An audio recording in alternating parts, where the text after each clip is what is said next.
Fur টিউটোরিয়ালসের পক্ষ থেকে সকলকে সুস্বাগতম। আশা করি তোমরা ভালো আছো। এই লাইভ ক্লাসে এটা তো ফ্যানটা দাও, ওটা না এটা। তো আশা করি তোমরা ভালো আছো। আজকের এই লাইভ ক্লাস, আর এই লাইভ ক্লাসে আমরা সংযুক্ত হয়ে যাব। আজকে যে অংশটি আমরা পড়াতে চাইছি সেটা হলো সৃজনশীল প্রশ্নের সমাধান। আর এই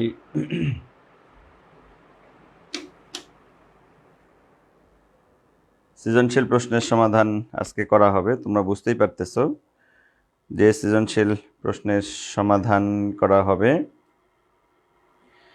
সেটা হচ্ছে চলতরিতের। আমরা গত 3টি ক্লাস বেসিকের উপর ক্লাস নিয়েছি। বেসিকের উপর 3টি ক্লাস নিয়েছি। আজকে আমরা সৃজনশীল প্রশ্নের সমাধান করব। দেখি এর মাঝে আমরা সবাই যুক্ত হয়েছে কিনা, বা কেউ কোনো তাড়াতাড়ি তোমরা একটু সবাই যুক্ত হয়ে নাও, যাতে আমরা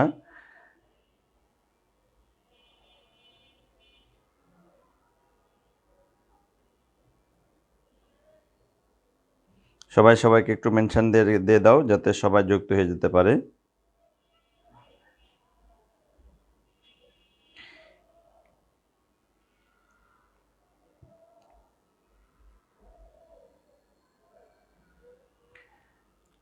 সবাই যাতে একটু যুক্ত হয়ে যেতে পারে, তাড়াতাড়ি যুক্ত হয়ে যাও সবাই।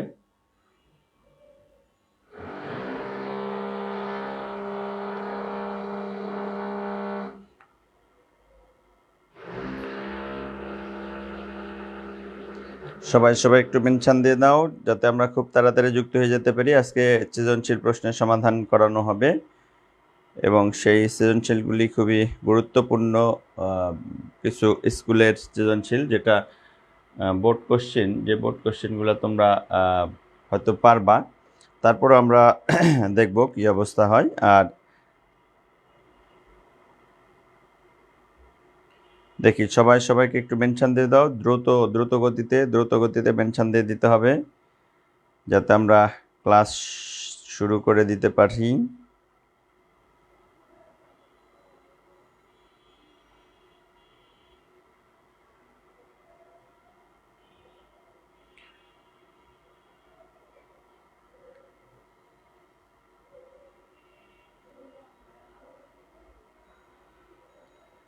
তাড়াতাড়ি যুক্ত হয়ে যাও সবাই, একটু তাড়াতাড়ি সবাইকে একটু মেনশন দিয়ে দাও।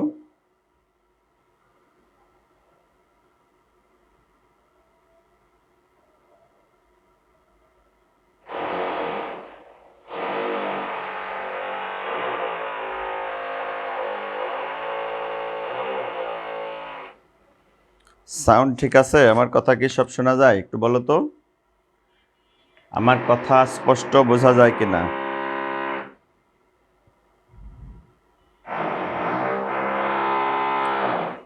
আমার কথা স্পষ্ট শোনা যায় কিনা?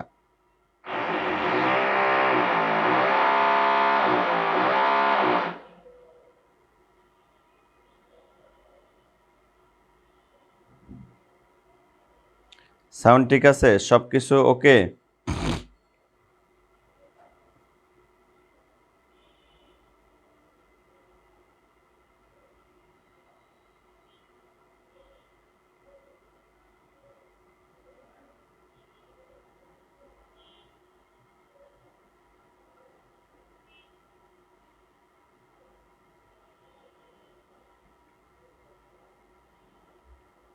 All clear?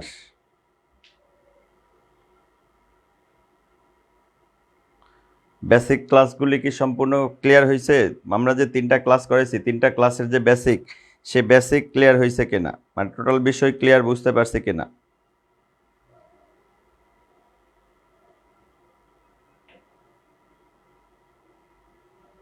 আজকে অধ্যায় শেষ হবে না, আগামী কালকেও আমরা সৃজনশীল প্রশ্নের সমাধান করব, তারপরে বহু নির্বাচনী প্রশ্নের সমাধান করব। সুতরাং আমরা এই অধ্যায় একটু যেহেতু গুরুত্বপূর্ণ, একটু ক্লাসের সংখ্যা আমরা একটু বেশি নেব আর কি।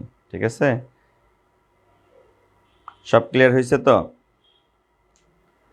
আচ্ছা, যদি সব ক্লিয়ার হয়ে যায় তাহলে আমাদের আর সমস্যা নাই, কারণ এখন যে কোনো ধরনের সৃজনশীল করতেই সুমিত কর্মকার আজকে আমার সাথে ফার্স্ট ক্লাস, এর আগে যুক্ত হও নাই, তাই তো?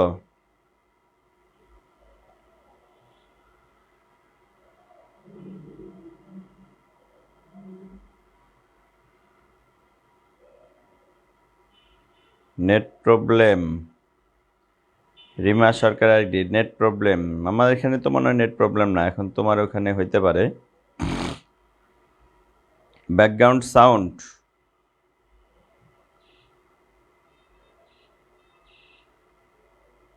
আচ্ছা, যারা আজকে প্রথম ক্লাস করতেছো তারা আগের যে রেকর্ডেড ক্লাসগুলো আছে সেই রেকর্ডেড ক্লাসগুলো করে নিতে হবে, কারণ রেকর্ডেড ক্লাস করলে তারপরে সেই অনুসারে আমরা ভালো বুঝতে পারবো আর কি, এই হলো বিষয়। ঠিক আছে?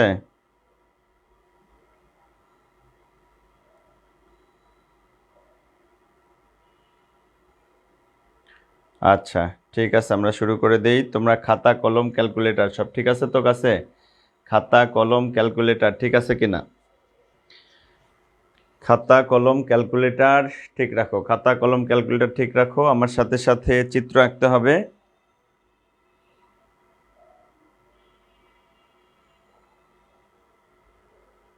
ঠিক আছে, তাহলে আমরা এবার শুরু করে দিই, দেখা যাক কি অবস্থা হয়। আমরা শুরু করে দিচ্ছি। দেখো এখানে আমরা একটা চিত্র দেখতে পাচ্ছি। আমি প্রথমে তোমাদের যে কাজগুলো করাচ্ছি সেটা হলো যে বিভিন্ন স্কুলের প্রশ্নগুলো একটু সমাধান করে নিচ্ছি। স্কুলের প্রশ্নের সমাধান সাপেক্ষে আমরা পরবর্তী আগামী ক্লাসে বোর্ড কোশ্চেনের সমাধানগুলো করব, এবং তার সাথে তোমাদের কিছু HW দিয়ে দিব, যেটা তোমরা বাসায় বসে বসে করতে পারবা। তো যাই হোক, এখন আমাদের এই যে একটা বর্তনী বলা হয়েছে, এই বর্তনীর মোট প্রবাহ কত সেটা আমাদের বের করতে হবে। এখান থেকে আমরা যদি একটু খেয়াল করি কোন বর্তনীটি কি অবস্থায় আছে, কোন রোধটি কি অবস্থায় আছে, সেটা যদি আমরা একটু বোঝার চেষ্টা করি, কোন রোধটি কি অবস্থায় আছে, কোন রোধ কি অবস্থা আছে সেটা বোঝার জন্য আমরা এখানে একটা কাজ করি। দেখো আমরা একটু বোঝার চেষ্টা করি মনোযোগ সহকারে। কেউ উল্টাপাল্টা কমেন্ট করবে না, কেউ উল্টাপাল্টা কমেন্ট করবে না, সবাই জাস্ট আমরা বোঝার চেষ্টা করব কিভাবে হচ্ছে। আমরা এখান থেকে শুরু করে এই পর্যন্ত যখন যাব, এই বি বিন্দু পর্যন্ত যখন যাব, তখন এখানে বিদ্যুৎ ভাগ হওয়ার কোনো সুযোগ নাই। তার মানে এখান থেকে এখানে +12 ভোল্ট মাইনাস, এখানে আমরা জানি সবসময়ের জন্য ধনাত্মক অংশ থেকে বিদ্যুৎ প্রবাহিত হওয়া শুরু হয়। তাহলে যেহেতু এই অংশটা প্লাস, তাহলে এখান থেকে বিদ্যুৎ প্রবাহিত হবে ধনাত্মক থেকে ঋণাত্মকের দিকে। তো ধনাত্মক থেকে ঋণাত্মকের দিকে যখন বিদ্যুৎ প্রবাহিত হবে, তখন এখান থেকে শুরু করে এই বি বিন্দু পর্যন্ত বিদ্যুৎ প্রবাহ ভাগ হওয়ার কোনো সুযোগ নাই। এখন এই বি বিন্দুতে যায় ভাগ দুটো হয়ে যায়, একটা প্রবাহ এর মধ্য দিয়ে আসে আর একটা প্রবাহ উপরের মধ্য দিয়ে যায়। তো এর মধ্য দিয়ে যে প্রবাহটা আসে সেই প্রবাহটাকে যদি আমরা I1 হিসাবে ধরে নিই, এখান থেকে যে প্রবাহটা আসে সেটা হলো I2। আরে বাবা, সবাই দেখি অ্যান্সার করা শেষ, অ্যান্সার করা শেষ, ধন্যবাদ ধন্যবাদ তোমাদের। কোশ্চেন অ্যান্সার 2 অ্যাম্পিয়ার হবে। ঠিক আছে, সবার অ্যান্সার।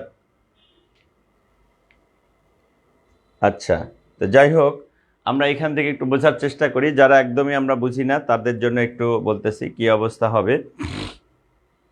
তো আমরা এখান থেকে যেটা দেখব, বি বিন্দুতে আসার পর এই রোধ অর্থাৎ R2 এবং R3 এই দুটার মধ্য দিয়ে একই প্রবাহ যাচ্ছে।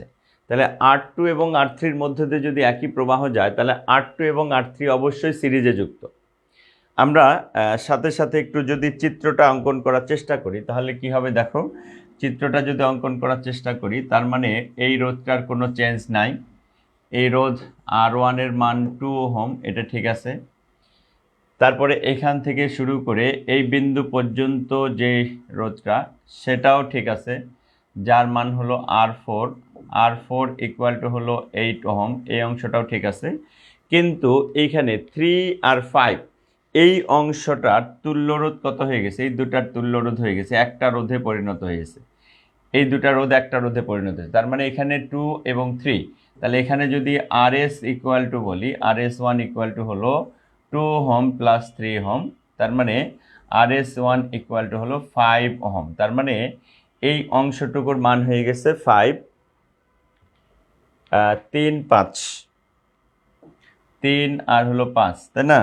তাহলে এখানে 3 ওহম, এখানে 5 ওহম, তার মানে এখানে যেটা হয়েছে সেটা হলো 8 ওহম, এখানে হলো 8 ওহম। তার মানে দেখো এই দুটা রোধ মিলে আমরা একটা রোধ তৈরি করে ফেলছি। যেহেতু এই দুটা মিলে একটা রোধ তৈরি করে ফেলছি, যার কারণে এটা হয়ে গেছে 8 ওহম। এইবার আমরা এখান থেকে শুরু করে এই পর্যন্ত আসব। এইবার দেখো এখানে এই অংশটা হলো যেটা দেখাইছি সেটা হচ্ছে কি, এটা হলো 8 ওহম, R4 এটাও 8 ওহম। এখন এই দুটা রোধ অর্থাৎ এখান থেকে শুরু করে বি বিন্দু থেকে শুরু করে ডি বিন্দু পর্যন্ত যেহেতু এটা ভাগ হয়ে যায়, যার কারণে এই দুটো আছে সমান্তরালে। তো এই দুটো যদি সমান্তরালে হয় তাহলে এই দুটা তুল্য রোধ যদি আমরা হিসাব করার চেষ্টা করি, তাহলে এই দুটা তুল্য রোধ মিলে অবশ্যই একটা রোধ হবে। এই দুটা তুল্য রোধ মিলে অবশ্যই একটা রোধ হবে, যার কারণে আমরা এই দুটা তুল্য রোধ যদি বলি, তুল্য রোধ হলো আরপি। আরপি কথার অর্থ কি হবে? উপরে গুণফল আর নিচে যোগফল। তার মানে আমরা যদি বলি এখানে 8 গুণন 8, নিচে কত?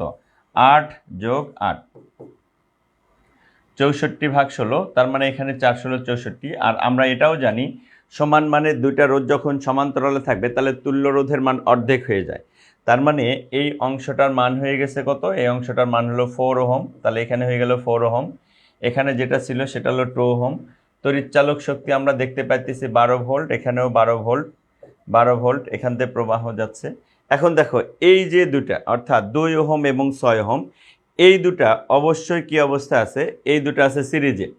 যেহেতু এই দুটো সিরিজে আছে তাহলে এই দুটো মিলে যদি আমরা একটা রোধ বানাই, তাহলে এই দুটা রোধ মিলে যদি একটা রোধ বানাই তাহলে আমাদের কি হইতেছে দেখো, এই দুটা মিলে যেটা দেখা যাচ্ছে সেটা হলো RS ইকুয়াল টু এখানে 4 ওহম আর 2 ওহম, 4 ওহম ইকুয়াল টু 4 আর 2 হলো 6 ওহম হয়ে যাবে। এখানে 6 ওহম, তড়িৎচালক শক্তি হলো 12 ভোল্ট। তাহলে আমরা দেখো অনেকগুলি রোধ ছিল, 1 2 3 4টা রোধ ছিল বাহিরের, 4টা রোধকে আমরা স্টেপ বাই স্টেপ নিয়ে এসে এখানে আমরা একটা রোধ তৈরি করছি। যখন এখানে একটা রোধ তৈরি করছি, এখানে কি পরিমাণ তড়িৎ প্রবাহিত হচ্ছে সেই মানটাই আমাদের এখান থেকে বের করতে বলা হয়েছে। তাহলে এখান থেকে যে পরিমাণ তড়িৎ প্রবাহিত হয় সেটা যদি আই আমরা ধরি, তাহলে আই ইকুয়াল টু কী হবে? আই ইকুয়াল টু ভি ভাগ আর। ভি এর মান হলো এখানে 12 ভোল্ট, আর রোধ হলো কত? রোধ হলো 6 ওহম। এই যে বর্তনীর প্রবাহ চলে আসছে 2 ওহম, 2 অ্যাম্পিয়ার। তাহলে বর্তনীর তড়িৎ প্রবাহ আসছে 2 অ্যাম্পিয়ার। দেখো আমরা ক্লিয়ার হইতে পারছি কিনা? একদম যারা বুঝি নাই, যারা বুঝি তারা তো আমরা আগের থেকে রেডি করছি, যারা একদম বুঝি নাই তাদের উদ্দেশ্যে আমি একদম ডিটেলস বলছি। টোটাল বিষয়টা ক্লিয়ার হয়েছে কিনা? টোটাল বিষয়টা ক্লিয়ার হয়েছে কিনা? 2 অ্যাম্পিয়ার টোটাল বিষয়টা ক্লিয়ার হয়েছে কিনা? একদম টোটাল ক্লিয়ার হয়েছে কিনা সবার?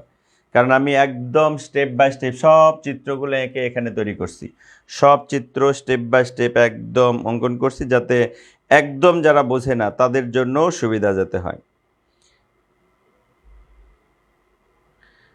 আরপি বের করছি যেটা, সেটা হলো আরপি বের করার জন্য যেটা সূত্র সেটা হলো 1/RP সমান সমান এখানে কোনটা কোনটা রোধ ছিল?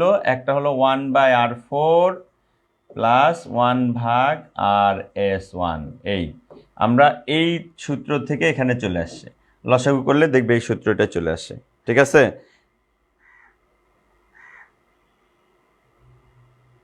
আচ্ছা, ভূসংযোগটা কি হবে? ভূসংযোগটা আছে থাক, ওটা কোনো বিষয় এখন আমাদের ধরতেছি না। তার মানে ওখানে ভোল্টেজ হলো 0 হয়ে যাবে, এই হলো বিষয় আর কি। ঠিক আছে? আচ্ছা, প্রতি ক্ষেত্রে ভিন্ন ভিন্ন চিত্র আঁকতে হবে, বিষয়টা এরকম নয়। প্রতি ক্ষেত্রে ভিন্ন ভিন্ন চিত্র আঁকতে হবে এই বিষয়টা নয়, কারণ আমি এখানে জাস্ট বোঝানোর স্বার্থে আমি সবগুলা চিত্র সুন্দরভাবে আঁকছি। ঠিক আছে? বোঝানোর স্বার্থে সবগুলা চিত্র আমি ক্লিয়ারভাবে আঁকছি, এই হলো বিষয়। এবার আসো আমরা পরের চিত্রটা কি বলতেছি। এখন বলতেছি নিচের বর্তনীর R1 R2 R3 এবং R4 এর জন্য কোনটির ক্ষমতা বেশি? তাহলে আমরা এবার আগের অংশটার কথা খেয়াল করি। দেখো এই অংশটা যদি আমরা হিসাব করি তাহলে এই বর্তনীর মূল প্রবাহ হলো 2 অ্যাম্পিয়ার। তাহলে এই বর্তনীর মূল প্রবাহ 2 অ্যাম্পিয়ার, এখানেও বর্তনীর মূল প্রবাহ কত? 2 অ্যাম্পিয়ার। তার মানে এই অংশটা আমরা জানি সিরিজের ক্ষেত্রে একই পরিমাণ তড়িৎ প্রবাহিত হয়। যেহেতু সিরিজের ক্ষেত্রে একই পরিমাণ তড়িৎ প্রবাহিত হয়, সেহেতু দেখো এই 2 ওহমের মধ্য দিয়ে 2 অ্যাম্পিয়ার তড়িৎ প্রবাহিত হয়। যেহেতু 2 ওহমের মধ্য দিয়ে 2 অ্যাম্পিয়ার তড়িৎ প্রবাহিত হয়, এখন আমরা ক্ষমতার সূত্র কি জানি? ক্ষমতার যেটা সূত্র জানি সেটা হলো P equal to I square into R. P equal to I square into R. তাহলে এখানে আয়ের মান হলো 2 অ্যাম্পিয়ার, আর এর মান হলো 2 ওহম। তাহলে আমরা এখানেই প্রথমেই R1 এর ক্ষমতাটা বের করব। তাহলে এখানে কি করব? R1 এর ক্ষমতা P1 সমান সমান, যেহেতু ওর মধ্যে দিয়ে মূল প্রবাহ যায় এই জন্য আই স্কোয়ার ইন্টু R1। তাহলে আয়ের মান হলো 2 অ্যাম্পিয়ার, তার উপর স্কোয়ার ইন্টু R1 এর মান হলো 2। তার মানে কত হবে? 4 দুগুণে 8 এত ওহম। তার মানে এখান থেকে গেল 8 ওয়াট। তাহলে আমরা একটা অংশটা পেয়ে গেলাম। এই অংশটার মধ্য দিয়ে ক্ষমতা কত সেটা আমরা পেয়ে গেছি, কারণ এই অংশটার মধ্য দিয়ে মূল প্রবাহ যায় আর রোধের পরিমাণ হলো 2 ওহম। তাহলে আমরা P equal to I square into R এখানে আমরা পেয়ে গেছি। আচ্ছা, এখন দেখো যে এইখান থেকে শুরু করে বলছিলাম এই অংশটাতে বিদ্যুৎ ভাগ হয়ে যায়। তো এই অংশে যেহেতু বিদ্যুৎ ভাগ হয়ে যায়, এই অংশটা আমাদের কি করতে? বিভব পার্থক্য বের করতে হবে। এবার একটু পিছনে চলে যাই। দেখো আমাদের এই অংশটা যদি হিসাব করা হয় তাহলে এখান থেকে দেখো 2টা ভাগে বিভক্ত। এখানে দেখো 2টা ভাগ, এইখান থেকে এই পর্যন্ত একটা ভাগ, আর এখানে এই দুটা মিলে একটা রোধ তৈরি হয়েছে। সেই তুল্য রোধটার মান কত? 4 ওহম। তাহলে এইখানে যে তুল্য রোধ 4 ওহম তৈরি হয়েছে, এই 4 ওহম মূলত কিন্তু একটা রোধ নয়। এই 4 ওহম মূলত হচ্ছে 3টা রোধের সমন্বয়। প্রথমে আমরা R2 এবং R3 দেখাইছি। R2 এবং R3 মিলে একটা তৈরি করছিলাম, সেটা হলো RS1। আর RS1 আর R4 মিলে একটা তুল্যরোধ তৈরি করছি, যেটা হলো RP, যার মান হলো 4 ওহম। তাহলে এখন যেহেতু বি বিন্দুতে ভাগ হয়ে ডি বিন্দুতে আসে, এটা হলো বি বিন্দু, এটা হলো ডি বিন্দু। তাহলে আমার প্রথম কাজ হবে বি বিন্দু এবং ডি বিন্দুর বিভব পার্থক্য কত সেটা বের করা। বি বিন্দু এবং ডি বিন্দুর বিভব পার্থক্য কত সেটা বের করা। তাহলে বি থেকে ডি বিন্দু পর্যন্ত যদি যায়, তাহলে এর মধ্য দিয়েও প্রবাহ তো যায়, মূল প্রবাহ যায়, কত যায়? 2 অ্যাম্পিয়ার। এবং এই দুটো অংশের তুল্যরোধ কত? 4, মানে আরপি। তাহলে আমাদের বি এবং ডি বিন্দুর বিভব পার্থক্য কত সেটা আগে বের করে নিতে হবে। তাহলে বি এবং ডি বিন্দুর বিভব পার্থক্য যদি বের করি, তাহলে এখানে দেখো ভি বিডি, তার মানে আমরা কি করতেছি? দেখো জাস্ট এই অংশটার বিভব পার্থক্য বের করছি। এই অংশটার বিভব পার্থক্য বের করতেছি। তাহলে ভিবি ইকুয়াল টু কি হবে? I into RP. তাহলে আয়ের মান ছিল 2 অ্যাম্পিয়ার ইন্টু আরপির মান কত? আরপির মান কত যেন ছিল? আরপির মান ছিল 4 ওহম। এই যে দেখো আরপির মান হলো 4। তাহলে এখানে লিখলাম হলো 4 ওহম। তাহলে 4 দুগুণে 8 ভোল্ট। তাহলে আমরা এখান থেকে যে দেখতেছি, দেখো বি এবং ডি বিন্দুর বিভব পার্থক্য হলো 4 ভোল্ট। এই যে খেয়াল করো, বি বিন্দু আর ডি বিন্দু, এই বি এবং ডি বিন্দুর বিভব পার্থক্য হলো 4 ভোল্ট। ঠিক আছে? তাহলে এই যে বি আর ডি বিন্দুর বিভব পার্থক্য হলো 4 ভোল্ট। এখন এই 4 ভোল্ট দেখো এই বি বিন্দু আর এখানে ডি বিন্দুকে নির্দেশ করে। তাহলে এখানে যদি বি বিন্দু এবং ডি বিন্দুকে নির্দেশ করে, এই বি বিন্দু এবং ডি বিন্দুতে প্রবাহ 2টা ভাগে ভাগ হয়ে যায়। একটা প্রবাহ আমরা ধরছি এই অংশের মধ্য দিয়ে যায়, যেটা হলো I1, এই যে দেখাইছিলাম I1। আর এই অংশের মধ্য দিয়ে যে প্রবাহটা যায় সেটা হলো I2। এখন এই বিভব পার্থক্যকে যদি R4 দ্বারা ভাগ করি, তাহলে R1 এই R4 এর মধ্য দিয়ে প্রবাহ কত সেটা যাবে। আর এই বিভব পার্থক্যকে যদি RS1 দ্বারা ভাগ করি, তাহলে উপরের অংশের মধ্য দিয়ে কি পরিমাণ বিদ্যুৎ যাবে সেই অংশটা আমরা পেয়ে যাব। তাহলে এখন দেখো R4 এর মধ্য দিয়ে প্রবাহ, তাহলে R4 এর মধ্য দিয়ে প্রবাহ যদি বের করি, R4 এর মধ্য প্রবাহ I1 সমান বিভব পার্থক্য কত ছিল? দেখো বিভব পার্থক্য যেটা পেয়ে গেছি, বিভব পার্থক্য কত? 8 ভোল্ট। 8 ভোল্টকে আমরা কি করব? এখান থেকে শুরু করে এই পর্যন্ত 8 ওহম দ্বারা ভাগ করব। তাহলে 8 ভোল্টকে 8 ওহম দ্বারা ভাগ করলে প্রবাহ হলো 1 অ্যাম্পিয়ার। তার মানে এর মধ্য দিয়ে যে পরিমাণ তড়িৎ প্রবাহ যায়, সেই পরিমাণ তড়িৎ প্রবাহ I1 ইকুয়াল টু 1 অ্যাম্পিয়ার। যেহেতু এই অংশের প্রবাহ আমরা পেয়ে গেছি, তাহলে এই অংশের ক্ষমতাও আমরা পাবো। তাহলে এই অংশের ক্ষমতা কত হবে? ক্ষমতা P4 সমান সমান যেটা হবে, এই অংশের প্রবাহ হলো I1 স্কোয়ার ইন্টু এটা হলো R4। তাহলে I1 এর মান হলো 1 এর উপর স্কোয়ার ইন্টু R4 এর মান হলো 8, তার মানে আমরা এখানে বলবো 8 ওয়াট। 8 ওয়াট এই অংশটার আমরা পেয়ে গেলাম। কত পাইলাম? এই অংশটারও ক্ষমতা আমরা পেয়ে গেলাম, যার মান হলো 8 ওয়াট। ঠিক আছে? আচ্ছা, এইবার আসলো এই দুটো অংশের মধ্যে দিয়ে প্রবাহ।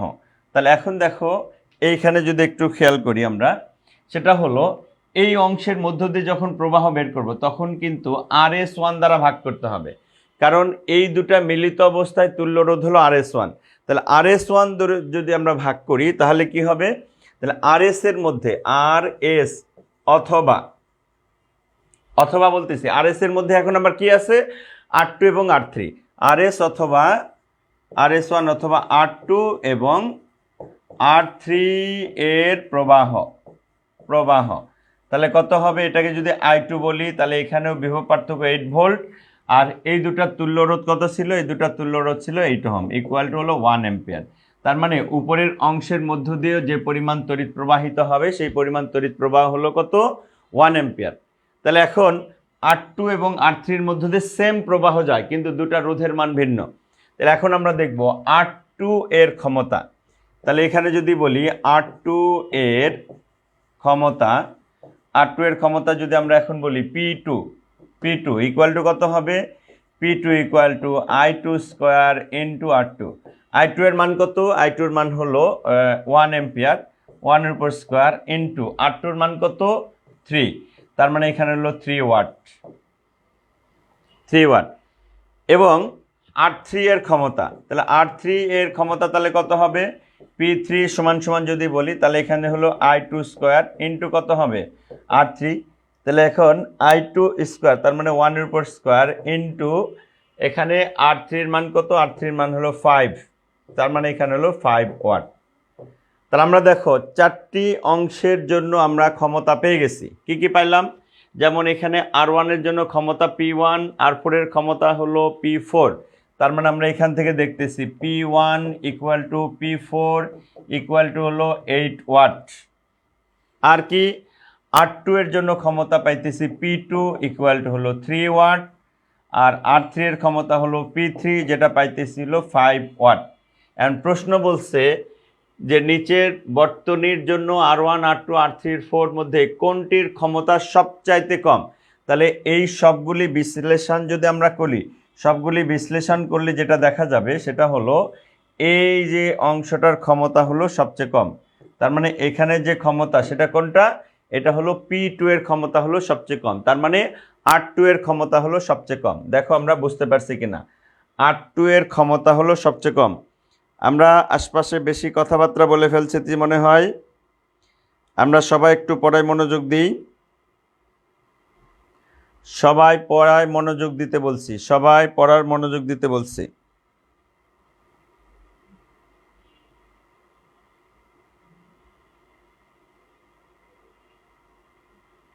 দেখো টোটাল বিষয়টা বুঝতে পারছি কিনা? পড়া বাদে কোনো কমেন্ট করা ঠিক হবে না, কারণ আমরা কষ্ট করে পড়াইতেছি, তোমরা কষ্ট করে পড়তেছো। টোটাল বিষয় ক্লিয়ার হয়েছে কিনা? টোটাল বিষয়টা আমরা বুঝতে পেরেছি কিনা?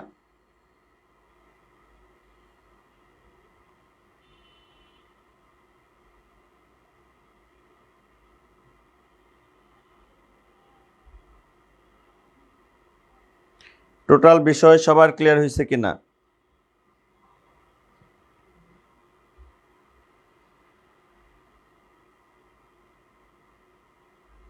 আচ্ছা, সবাই পড়ার দিকে মনোযোগ দিলে অতিরিক্ত আরেকবার রিপিট করার কোনো দরকার হবে না। আমি এর আগে দেখতেছি সবাই তোমরা উল্টাপাল্টা কমেন্ট নিয়ে ব্যস্ত। কমেন্টগুলো না করে আমরা ক্লাস করার চেষ্টা করি। যা যা আমরা বলতেছিলাম, যা যা বিষয় বলছি সেই বিষয়গুলো একটু ভালো করে খেয়াল করো, তাহলে টোটাল বিষয় ক্লিয়ার হবে। পড়াশোনা ব্যতি রেখে অন্য কোনো কমেন্ট করার প্রয়োজন আছে বলে আমার মনে হয় না, বা করো না।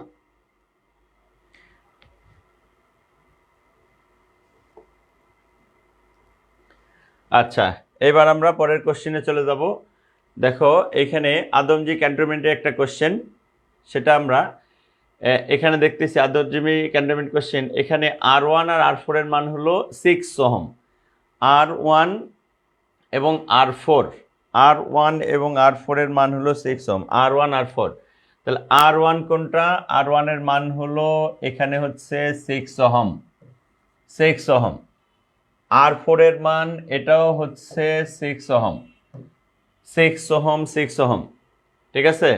R2 এবং R3, R2 এবং R3, R2 এর মান হলো কত? 12 ohm, 12 ohm. R3 equal to হচ্ছে 12 ওহম। তাহলে আমরা এখান থেকে জাস্ট মানগুলা লিখে ফেলছি। এখন বলা হচ্ছে বর্তনীটির তড়িৎ প্রবাহ কত। আমরা এই বর্তনীটাকে একটু নিজেদের মতো করে সাজানোর চেষ্টা করতেছি, ভালো করে খেয়াল করবা। বর্তনীটা একটু নিজেদের মতো সাজানোর চেষ্টা করতেছি, তাহলে তোমাদের জন্য ক্লিয়ার হবে। দেখো, এই তড়িৎ চালক শক্তি আমরা আঁকলাম এখানে। এই তড়িৎ চালক শক্তির দেখো ঋণাত্মক অংশে একটা রোধ আছে, ঋণাত্মক অংশে এই শাখা রোধ আছে, যে রোধটাকে বলতেছি R3, R3 এর মান হলো 12 ওহম। আমার সাথে সাথে এই বর্তনীটা আঁকো, তাহলে আরো ক্লিয়ার হয়ে যাবে। আচ্ছা, এইখান থেকে শুরু করে মনে করো এইখান থেকে শুরু করে এই বিন্দুতে আসলো, এখান থেকে শুরু করে এই বিন্দুতে আমি হিসাব করতেছি। তো এই বিন্দুতে যদি হিসাব করা হয়, তাহলে এই বিন্দুতে যদি আমরা খেয়াল করি, এখান থেকে দুইটা শাখা তৈরি হয়ে যাবে, এখান থেকে দুইটা শাখা তৈরি হয়ে যাবে। একটা শাখা আমি যদি এটাকে এ বিন্দু হিসেবে ধরি, তাহলে এখান থেকে শুরু করে একটা অংশ এদিক দিয়ে যাবে, আর একটা অংশ এদিকে আসে। তাহলে এ বিন্দুতে অবশ্যই দুইটা শাখা তৈরি হবে, এ বিন্দুতে অবশ্যই দুটা শাখা তৈরি হবে। তাহলে এই বিন্দুতে দুইটা শাখা যেটা তৈরি হবে, সেটা একটা শাখা আমি এইভাবে নিলাম,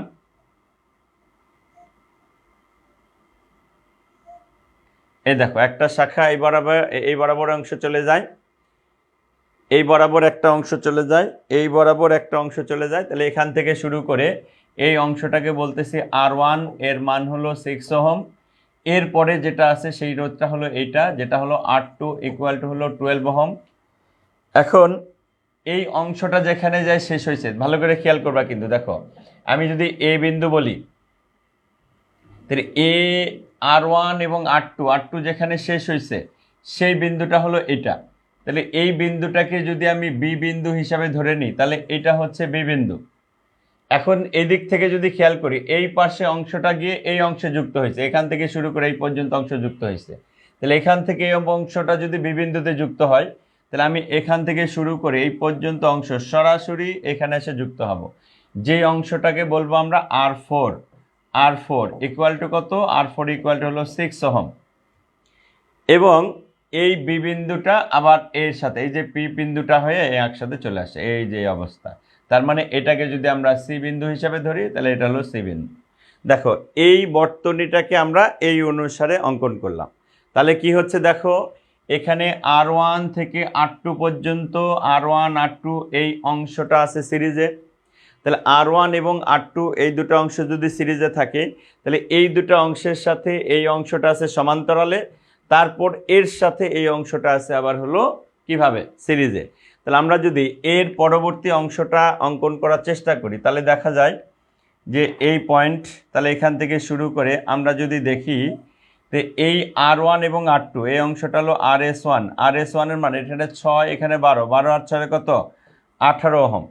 আর এখান থেকে শুরু করে আর একটা অংশ আমরা এই বিন্দুতে নিয়ে সংযুক্ত হয়ে দিয়েছি, যে অংশটার মান R4, R4 ইকুয়াল টু কত? R4 ইকুয়াল টু হলো 6 ওহম। আর এখান থেকে শুরু করে তড়িৎচালক শক্তি এই অবস্থা আমাদের যুক্ত অবস্থায় আছে। তাহলে দেখো, এখানে RS1 এবং R4 এই দুটো আছে সমান্তরালে, তাহলে 18 এবং 6 এই দুটো আছে সমান্তরালে। এই দুটো যদি সমান্তরালে থাকে, তাহলে তুল্য রোধ RP সমান সমান কত হবে? RP সমান হবে এই দুটার গুণফল। তাহলে এই দুটার গুণফল যদি আমরা দেখি, তাহলে এখানে 18 গুণন 6 আর নিচে হলো 18 যোগ 6,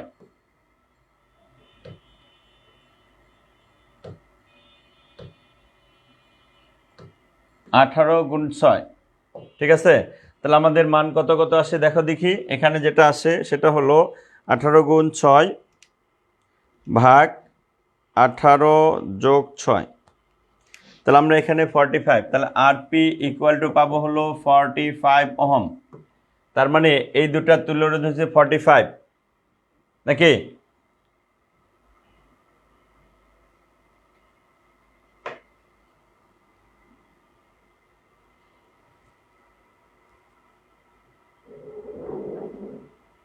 আচ্ছা, তাহলে আমাদের কত হয়?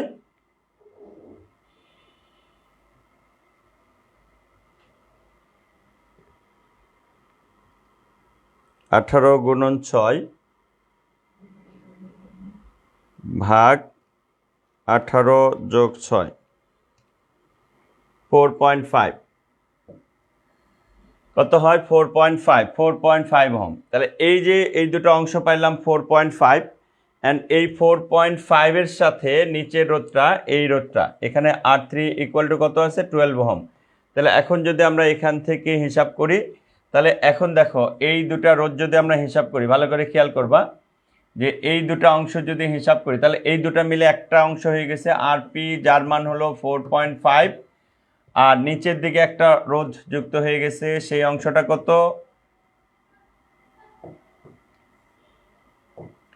এখান থেকে এই অংশটাকে যদি আমরা ধরি, এই অংশটা হচ্ছে R3, এর মান হলো 12 ওহম। তাহলে 12 আর 4 16। তাহলে আমরা এখান থেকে দেখব RS ইকুয়াল টু আরপি যোগ R3। তাহলে আরপির মান হলো কত? 4.5 ওহম যোগ 12 ওহম। তাহলে 12 আর 4 16.5 ওহম। তাহলে বর্তনীর তুল্যরোধ হলো 16.5। এবং এখানে ভোল্টেজ কত আছে? এখানে যে ভোল্টেজ, সেই ভোল্টেজের পরিমাণ হলো 24 ভোল্ট। তাহলে এখন যদি আমরা আই হিসাব করি, তাহলে আই ইকুয়াল টু যেটা হবে, উপরে হলো 24 ভোল্ট, আর এস এর মান হলো 16.5 ওহম। তাহলে 24 ভাগ 16.5, 24 ভাগ 16.5 কত হবে? 24 ভাগ 16.5, 24 ভাগ 16.5 মানে কত হয়েছে? 1.4545 অ্যাম্পিয়ার, 1.4545 অ্যাম্পিয়ার। দেখো আমরা টোটাল বিষয়টা বুঝতে পারছি কিনা? 1.4545 অ্যাম্পিয়ার, টোটাল বিষয়টা বুঝতে পারছি কিনা?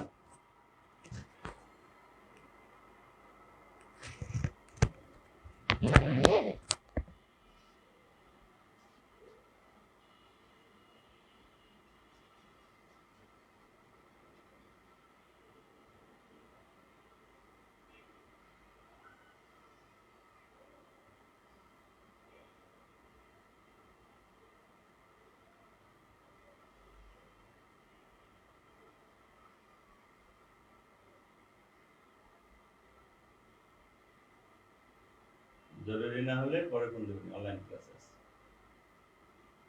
ঠিক আছে, ওকে।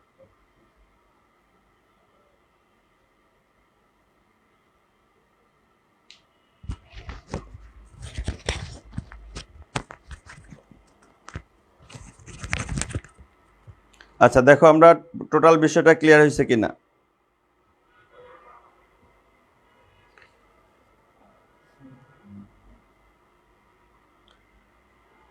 আরপি, আরপি বলতে আমরা যেটা বোঝাচ্ছি, আরপির মান কোনটা কোনটা? আরপির মান হলো এখানে 12 আর 6 হলো এই যে 18। তাহলে আমাদের এখানে খেয়াল করে দেখো, এই RS1 এর মান 18, এখানে হলো 6, এখানে 18 এবং 6 এই দুটো আছে সমান্তরালে, এই জন্য সমান্তরালে তৈরি করা হয়েছে। আর S1 এর মান হলো 18 ওহম, আরপি হলো 6 ওহম। 18 আর 6 সমান্তরাল আছে, আর সমান্তরাল তুল্যরোধ আমরা বলছি দুইটা রোধের সমান্তরাল তুল্যরোধ বের করার সিস্টেম হলো উপরে গুণফল, নিচে যোগফল। এই অনুসারে আমরা করার চেষ্টা করি, ঠিক আছে? গুণফল যোগফল এই অনুসারে করার চেষ্টা করি আমরা। টোটাল বিষয়টা ক্লিয়ার হয়েছে কিনা? টোটাল বিষয় ক্লিয়ার হয়েছে কিনা?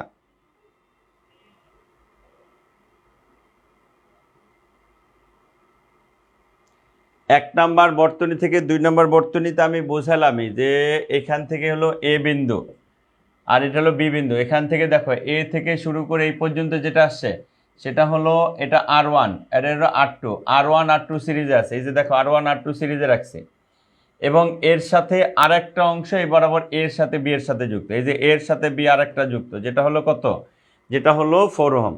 তাহলে দেখো উপরের এই অংশটা হলো উপরের দুটো অংশ, আর এই অংশটাকে আমরা আর একটা অংশ সংযুক্ত দিয়েছি, এই যে এ বিন্দু বি বিন্দু। তাহলে এই নিচের অংশটা আমরা এখান থেকে এই পর্যন্ত, তার মানে নিচের থেকে এইভাবে সংযোগ দেওয়া আর এখান থেকে এই পর্যন্ত সংযোগ দেওয়া, দুটার অর্থ একই।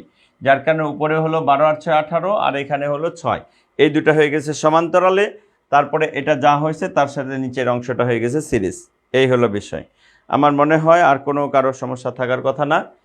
এইবার আমরা পরবর্তী কোশ্চেনটা দেখি। পরবর্তী কোশ্চেনটা যেটা বলা হয়েছে সেটা হচ্ছে বর্তনীর রোধগুলোকে কিভাবে সাজালে বর্তনীটির ক্ষমতা 140 ওয়াট হবে। তাহলে আমাদের মানগুলি কি কি যেন ছিল, মান যেগুলো ছিল, যেমন R1 এর মান হলো 6 ওহম, R4 এর মান এটাও 6 ওহম, R2 এর মান হলো 12 ohm, R R3 equal to হলো 12 ওহম। এই চারটার রোধ আমাদের ছিল। এটা 6, এখানে হলো 6 ওহম, 6 ওহম হলো 12 ওহম, তাহলে এখানে R2 12 ওহম, এখানেও R2 12 ওহম, তাহলে এখানে 12 অবস্থা আছে।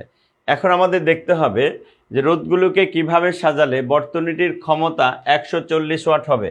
এখানে ভি এর মান হইতেছে, ভি এর মান কত, ভি এর মান হলো 24 ভোল্ট, ভি এর মান হলো 24 ভোল্ট। তাহলে এখন দেখো যে এই অংশটুকু যেটা, সেই অংশটা হলো পি, ভালো করে খেয়াল করবা কিন্তু। তাহলে পি এর মান 144 ওয়াট হইতেই হবে ক্ষমতা, বর্তনীর ক্ষমতা 144 ওয়াট হইতেই হবে। আর ভি এর মান যেটা দেওয়া আছে, ভি এর মান হলো 24 ভোল্ট। তাহলে আমরা রোধ কত দরকার সেটা যদি বলি, তাহলে P equal to V square ভাগ R, P equal to V square ভাগ আর। তাহলে P equal to V square ভাগ আর যদি হয়, তাহলে আর ইকুয়াল টু অবশ্যই হবে V square divided by P. ভালো করে খেয়াল করবা, আর ইকুয়াল টু হলো ভি স্কোয়ার ভাগ পি। তাহলে আর ইকুয়াল টু যদি ভি স্কোয়ার ভাগ পি হয়, তাহলে ভি এর মান কত, তাহলে ভি এর মান হলো 24 তার উপরে স্কোয়ার ডিভাইডেড বাই পি এর মান হলো 144। তাহলে আর এর মান কত হইতেছে, 24-এর উপর হোল স্কোয়ার ভাগ 144, 24-এর উপর স্কোয়ার ভাগ 144 ইকুয়াল টু কত হয়, আমাদের বর্তনীর তুল্য রোধ 4 ওহম বানাইতে হবে। তার মানে রোধগুলো লাগবে হচ্ছে 4 ওহম। তাহলে এখানে চারটা রোধকে এমনভাবে সাজাইতে হবে, চারটা রোধকে এমনভাবে সাজাইতে হবে যেন তুল্য রোধের মান কত হয়, তুল্য রোধের মান হলো 4 ওহম হয়। তো আমরা এখান থেকে একটু টেকনিক কাজে লাগাই। কীরকম টেকনিক কাজে লাগাবো দেখো, এখান থেকে যে টেকনিক কাজে লাগাবো সেই অংশটা হলো, যেমন এইখানে 6 এবং 6, এই 6 এবং 6কে আমরা সিরিজে দিয়ে দেবো। তাহলে এখান থেকে 6 ওহম আর 6 ওহম দিলাম সিরিজে। বাকি অংশগুলা, বাকি অংশ আরও দুইটা রোধ আছে, এখানে দিলাম 12 ওহম, আর বাকি আরেকটা অংশ দিলাম, এটাও হচ্ছে 12 ওহম। ভালো করে খেয়াল করবা কেন নিলাম, কারণ এখানে 12 আর 12 মিলে 6 হয়, আর এখানেও 12। তাহলে আমরা একটা সূত্র বলছিলাম, আর পি ইকুয়াল টু বলছিলাম আর ডিভাইডেড বাই এন। আর পি ইকুয়াল টু হলো আর পি আর ভাগেন। তাহলে দেখো নিচের অংশটাকে যদি 12 ধরি, এটাও যদি 12 ধরি, এটাও যদি 12 ধরি, তাহলে 6 6 তো 12, তাই না? এই দুটা হলো 12, তার মানে এখানেও 12, এখানেও 12, এখানেও 12। তাহলে এখান থেকে আর পি ইকুয়াল টু যদি বলি, তাহলে আমরা এই চিত্রটা যদি আপডেট চিত্র এখানে একটা তৈরি করি, তাহলে এখান থেকে কী হবে, এখান থেকে এই পর্যন্ত একটা ভোল্ট দেওয়া হবে, যে ভোল্টটা হলো কত, 24 ভোল্ট। এখন এটার আপগ্রেড চিত্র যেটা তৈরি করতেছি সেটা হলো 6 আর 6 কত, 12। তাহলে আমরা যদি এখান থেকে দেখি, এখান থেকে যদি এইভাবে হিসাব করার চেষ্টা করি, এইভাবে যদি হিসাব করার চেষ্টা করি, তাহলে এখান থেকে কী হবে দেখো, এখান থেকে যেটা হবে সেটা হলো উপরেও 12, এখানেও 12, আবার এখানেও 12। তার মানে তিনটা সেটের আছে 12, উপরে 12, এখানে 12, এখানে 12। তাহলে এই 12কে যদি আমরা 3 দ্বারা ভাগ করি তাহলেই কিন্তু 4 ওহম হয়ে যায়। তাহলে আমাদের সাজানোর যে সিস্টেমটা হবে সেটা হলো এই 6 ওহম এবং এখানকার 6 ওহম, অর্থাৎ R1 এবং R1, তার মানে এখান থেকে হলো R1 এর মান 6 ওহম, R4 এর মান 6 ওহম। তার মানে R1 এবং R4কে রাখতে হবে সিরিজে, বাকি থাকলো হচ্ছে 12 12। তাহলে এখানেও থাকতে হবে R2 আর এখানেও থাকতে হবে R3। তাহলে এই অবস্থায় যদি বর্তনীটাকে সাজানো হয়, তাহলে এই বর্তনীর তুল্য রোধের মান হবে 4 ওহম। আর যখনই বর্তনীর তুল্য রোধের মান 4 ওহম হবে, তখন আমাদের ক্ষমতা চলে আসবে হলো 144 ওয়াট। দেখো বর্তনীর সাজানোটা আমরা বুঝছি কিনা। যেমন 6 আর 6 হলো 12, তাহলে এই 12 নিলাম এখানে, এই 12 নিলাম এখানে, এই 12 এখানে, ঠিক আছে, এই 12 এখানে আছে। তাহলে 3টা 12কে যদি সমান্তরালভাবে সাজানো হয়, তাহলে 3টা 12কে সমান্তরাল সাজালে আমাদের তুল্যরোধের সিস্টেম অনুসারে আমরা যেটা বলি সেটা হলো আরপি ইকুয়াল টু হলো আর ভাগ এন। তাহলে আরপি ইকুয়াল টু যদি আর ভাগ এন হয়, আর বলতে এখানে 3টা সেটের মান সমান বোঝানো হচ্ছে, উপরে আর নিচে এন, এন মানে কয়টা সেট? 3টা সেট, 1 2 3, সংক্ষেপে হিসাব হলো এটা। আমরা টোটাল বিষয়টা বুঝছি কিনা।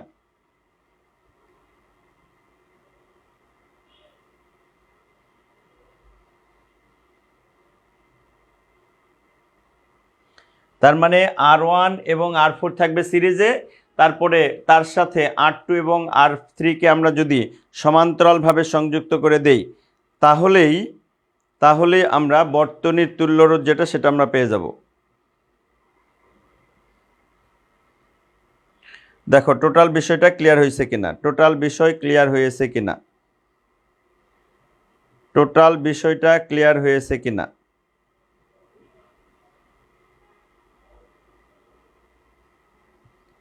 টোটাল বিষয়টা আমরা ক্লিয়ারভাবে বুঝতে পারছি কিনা।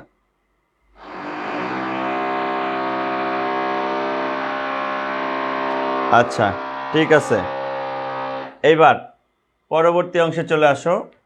পরবর্তী অংশটা কিভাবে বর্তনীটা খেয়াল করা হয়েছে বা বর্তনীটা কিভাবে আঁকা হয়েছে সেটা যদি আমরা দেখি, তাহলে কি হয়, আমরা এখানে একটা চিত্র অঙ্কন করার চেষ্টা করেছি। চিত্রটা দেখো, চিত্রটা হচ্ছে এরকম। চিত্রটা হচ্ছে এই অংশটা হলো বর্তনীর বহির্ভূত অংশ। কেন? কারণ এখান থেকে বিদ্যুৎ যদি এই বিন্দু পর্যন্ত আসে, এখান থেকে এই বিন্দু পর্যন্ত বিদ্যুৎ আসে, এই প্রবাহটা যাওয়ার কোনো সুযোগ থাকবে না। যেহেতু এই প্রবাহটা যাওয়ার কোনো সুযোগ থাকবে না, যার কারণে এই অংশটাতে কি হবে, এই অংশটার মধ্যে দিয়ে কোনো বিদ্যুৎ প্রবাহিত হবে না। আর কোনো বর্তনীতে বিদ্যুৎ প্রবাহিত না হলে সেটা হলো বর্তনীর বহির্ভূত অংশ, মানে এটার কোনো কাজ নাই। তার মানে এই অংশটা আমরা বাদ দিয়ে দেবো, এই অংশটার কোনো কাজ নাই। আবার সেম অংশ যদি আমরা এই পাশে দেখি, সেম অংশ যদি এই পাশে দেখি, তাহলে এই অংশটা থেকেও বিদ্যুৎ প্রবাহ যাওয়ার কোনো সুযোগ নাই। যেহেতু এই অংশটা থেকেও, কারণ এইখানে বিদ্যুৎ প্রবাহ আসলে এখান থেকে আর বিদ্যুৎ প্রবাহ যাওয়ার কোনো সুযোগ নাই, যার কারণে এই অংশটাকে আমরা বাদ দিয়ে দেব। তার মানে উপরের অংশ আর এই অংশ আমরা বাদ দিয়ে দিলাম। এখন যদি আমরা এটার আপগ্রেড চিত্রটা তৈরি করার চেষ্টা করি, এখানে যদি আপগ্রেড চিত্র তৈরি করার চেষ্টা করি, তাহলে এখান থেকে দেখো এই বিন্দু থেকে একটা প্রবাহ, এখানে যদি I1, এখান থেকে গিয়ে I1, তার মানে এখান থেকে এই অংশটা, এখান থেকে শুরু করে এই পর্যন্ত যে অংশটা, এখান থেকে এই পর্যন্ত অংশটা হলো সিরিজে আছে, কারণ এই অংশটাতে কোনো বিদ্যুৎ ভাগ হয় নাই। তাহলে একটা অংশ এই বরাবর, আর এখান থেকে এই অংশটা হলো I2, এই দুটা প্রবাহ সি বিন্দুতে গিয়ে যে মিলিত হয়েছে।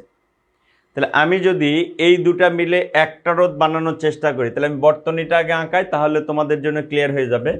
এখান থেকে এই পর্যন্ত, তাহলে আমরা যদি এখান থেকে R1 বলি, এটাকে যদি R2 বলি, তাহলে এখানে 12 এবং 8, এই 12 এবং 8 সিরিজে আছে এতটুকু নিশ্চিত, কারণ এই প্রবাহটা এখান থেকে গিয়ে তারপরে এখান থেকে এই পর্যন্ত আসছে। তাহলে এখানে হলো 12 আর এখানে 8, তাহলে 12 এবং 8 আছে সিরিজে।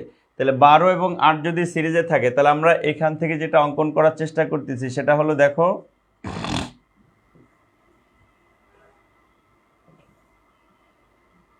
তাহলে আমরা এখান থেকে 12, এখানে 8, এইটা হলো 12, 8 হলো 20 ওহম, আর এখান থেকে শুরু করে এই পর্যন্ত এটা যাবে, এটাও হলো 20 ওহম। তাহলে এটা হলো এ বিন্দু আর এটা হলো সি বিন্দু, তাহলে এ আর সি আমরা পেয়ে গেলাম। তাহলে এখানে 12, এখানে 8, 12 8 20, এর মধ্যে দিয়ে যেটা যাচ্ছে সেটা হলো 20, তার মানে এই বিন্দুতে আমরা পেলাম। এখন যদি ডান দিকের অংশ আমরা দেখি, ডান দিকের অংশ যদি খেয়াল করার চেষ্টা করি, তাহলে যেটা হবে, দেখো এখানে আবার এই অংশের মধ্য দিয়ে I1 আবার ভাগ হয়ে, মানে I1 প্রাইম ভাগ হয়ে এখান থেকে শুরু করে এই পর্যন্ত আসতেছে। তাহলে এটাকে I1 প্রাইম ধরি, আর নিচের দিকে যে প্রবাহটা আসতেছে সেটা হলো I2 প্রাইম। তাহলে এখান থেকে শুরু করে এই পর্যন্ত অংশটাও কি অবস্থায় আছে, এখান থেকে শুরু করে এই পর্যন্ত অংশটাও সিরিজে আছে। যেহেতু এখান থেকে এই পর্যন্ত অংশটাও সিরিজে আছে, যার কারণে আমরা যদি ওইখান থেকে ওই অংশটা অঙ্কন করার চেষ্টা করি তাহলে কি হবে দেখো, এখান থেকে শুরু করে আমি এই পর্যন্ত অংশটা অঙ্কন করার চেষ্টা করতেছি এখানে। তাহলে এখানে 4 আর এখানে 6, তাহলে 6 আর 4 এখানে হলো 10 ওহম, আর এখান থেকে সরাসরি এই অংশটা আছে এটাও হলো 10 ওহম। তাহলে আগের থেকে আমাদের কিছুটা কমে গেছে। তাহলে আমরা এখান থেকে এখন যদি সংযুক্ত করি তাহলে কি হবে, এই অংশটা হলো 90 ভোল্ট। এই দেখো আমাদের আপগ্রেড চিত্র একটা তৈরি হয়েছে, সেটা হলো এইখানে 12 আর 8 হলো 20 ওহম, মাঝখানে এখানে 20 ওহম আছে, আবার এখানে 6 আর 4 এখানে 10 ওহম, আর এখানে আছে 10 ওহম। তাহলে আমরা এখন বুঝতেই পারতেছি বিষয়টা, সেটা কি, সেটা হলো এ এবং সি অংশে প্রবাহ দুইটা ভাগে ভাগ হয়ে যায়। এ এবং সি অংশে দুটা প্রবাহ ভাগ হয়ে যায়, একটা হলো I1, এটাকে বলছি হলো I2, আর এখানে বলছি I1 প্রাইম, আর এটাকে বলছি I2 প্রাইম। কথা ঠিক আছে? তাহলে এখন এখান থেকে শুরু করে যদি এই বিন্দু পর্যন্ত যায় তাহলে এখানে 20 ওহম, এখানে 20 ওহম, তাহলে এই দুটো সমান্তরাল। আবার 10 ওহম আর 10 ওহম এই দুটাও আছে কিভাবে, এই দুটো আছে সমান্তরাল। তাহলে এখন যদি এই দুটাকে আমরা যদি এইভাবে একটা চিত্র অঙ্কন করার চেষ্টা করি, এই দুটা মিলে যদি একটা চিত্র অঙ্কন করার চেষ্টা করি তাহলে এখানে কি হয় দেখো দেখি, চিত্রটা এরকম। এখান থেকে শুরু করে আমরা এখান থেকে শুরু করে এই পর্যন্ত একটা অংশ নিব, যে অংশটা এখানে 20 আর 20, তাহলে 20 আর 20 আমরা বলছি সমান, মানে দুটা রোধ যদি সমান্তরাল থাকে তাহলে তুল্য রোধ অর্ধেক হয়ে যায়। তাহলে আমরা এখান থেকে যেটা দেখব RP1, তাহলে RP1 এর মান 20 আর 20 কত, 20 আর 20 হলো 10 ওহম হয়ে যাবে এখানে। আর এখান থেকে শুরু করে এই দুটা মিলে আবার একটা রোধ হয়ে যাবে, এই দুটা মিলে যদি একটা রোধ হয়ে যায় তাহলে এই অংশটা হয়ে যাবে RP2, RP2 এখানে 10 আর 10, এই 10 আর 10 এখানে হয়ে যাবে 5 ওহম। তাহলে এখন যদি আমরা এখান থেকে হিসাব করার চেষ্টা করি তাহলে এখানে দেখো 10 ওহম আর এখানে 5 ওহম, এই 10 ওহম আর 5 ওহম এই দুটো আবার আছে কিভাবে, এই দুটো আছে আবার হলো সিরিজে। তাহলে এই দুটো যদি সিরিজে হয় তাহলে আমরা এই দুটো মিলে একটা রোধ তৈরি করে ফেলি, এই দুটা রোধ হলো RS, RS এর মান এখানে আছে হলো 10 আর এখানে হলো 5, 10 আর 5 হলো 15 ওহম। এই হচ্ছে আমাদের বর্তনীর অবস্থা, আর এখানে হলো 90 ভোল্ট। দেখো আমরা এই স্টেপ বাই স্টেপ বিষয়টা বুঝতে পারছি কিনা।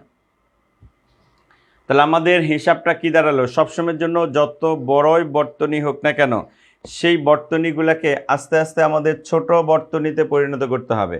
যতই বর্তনী বড় হোক সেই বর্তনীটাকে আস্তে আস্তে আমাদের ছোট করে ফেলতে হবে। কিভাবে ছোট করতে হবে, তাহলে আমরা সিরিজ যে অংশগুলো সেই অংশগুলো আগে করতে পারি। যেমন এখান থেকে শুরু করে এই পর্যন্ত অংশ, এখন প্রশ্ন হলো স্যার এই দুটো আমরা আগে করতে পারবো কিনা, যেমন এখান থেকে 12 এখানে 20, 12 আর 20 আগে করতে পারবো কিনা, না পারবো না। কেন পারবো না, কারণ এই 12-র সাথে আবার এই 8 সংযুক্ত অবস্থায় আছে। যেহেতু এই 12-র সাথে এই 8 সংযুক্ত অবস্থায় আছে, যার কারণে এই 12-র সাথে 20 আমরা আগেই তৈরি করতে পারবো না। এই 12-র সাথে এই 8 অংশটা আগেই তৈরি করে নিতে হবে। এই জন্য 12 আর 8-এ 20, এই 20 আগে তৈরি করে নিয়েছি। আবার এখানে দেখো 4 এবং 10 কিন্তু আগে করা যাচ্ছে না। কেন যাচ্ছে না, কারণ এই 4 ওহমের সাথে আবার এই 10 ওহমটাও 6 ওহমটাও সিরিজ অবস্থায় আছে। তাহলে যতটুকু অংশ আমার আগে কাজ করার দরকার সেই অংশটুকু কাজ করে নিতে হবে। এই জন্য 12 এবং 8 যুক্ত করে 20 এখানে তৈরি করে নিয়েছি, আর এই 20 আগের থেকেই ছিল। ডান দিকের অংশ হলো এখানে 4 আর এখানে 6, 4 আর 6 যুক্ত করে 4 আর 6 10 এখানে তৈরি করছি, আর এই 10 এখানে আগের থেকে ছিল। এখন আমরা এই বর্তনী থেকে এই বর্তনী একটু সোজা হয়ে গেছে, কারণ আমরা দেখতেছি এই বিন্দুতে এসে দুটা ভাগে ভাগ হয়ে সি বিন্দুতে মিলিত হয়েছে, আর সি বিন্দুতে আবার ভাগ হয়ে দুটা আবার এই বিন্দুতে মিলিত হয়েছে। তার মানে এই দুটাও সমান্তরাল, আবার এই দুটাও সমান্তরাল। তাহলে এই দুটি সমান্তরাল মিলে কত হয়েছে, যেমন 20 আর 20 সমান্তরাল যুক্ত করলে 10 হয়, এই যে লিখলাম 10। আবার 10 আর 10 সমান্তরালে যুক্ত করলে কত হয়, 5। তার মানে এখানে হলো 10 ওহম আর এখানে 5 ওহম। এখন এখান থেকে শুরু করে এই পর্যন্ত তাহলে দুটা সিরিজে আছে, তাহলে দুটা সিরিজে থাকলে আবার একটা তুল্য রোধ তৈরি করছে যার পরিমাণ হলো 10 আর 5 15 ওহম। টোটাল বিষয়টা ক্লিয়ার হয়েছে কিনা।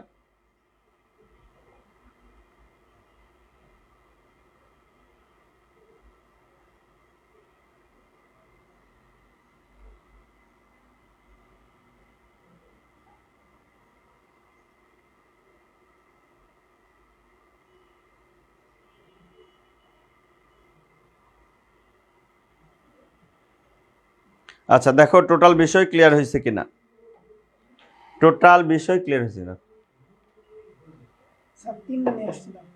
তিনটা চারটা বানাইছো, ঠিক আছে। দেখো টোটাল বিষয় ক্লিয়ার হয়েছে কিনা, টোটাল ক্লিয়ার হয়েছে কিনা?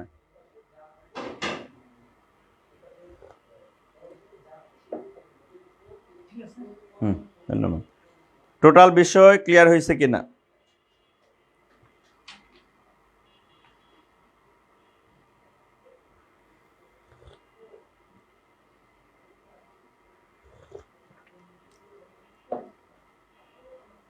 দেখো টোটাল ক্লিয়ার হয়েছে কিনা, লেখা শেষ হয়েছে কিনা, লেখা শেষ হলে আমাকে বলো, তারপরে অংশ আমি আবার বলতেছি।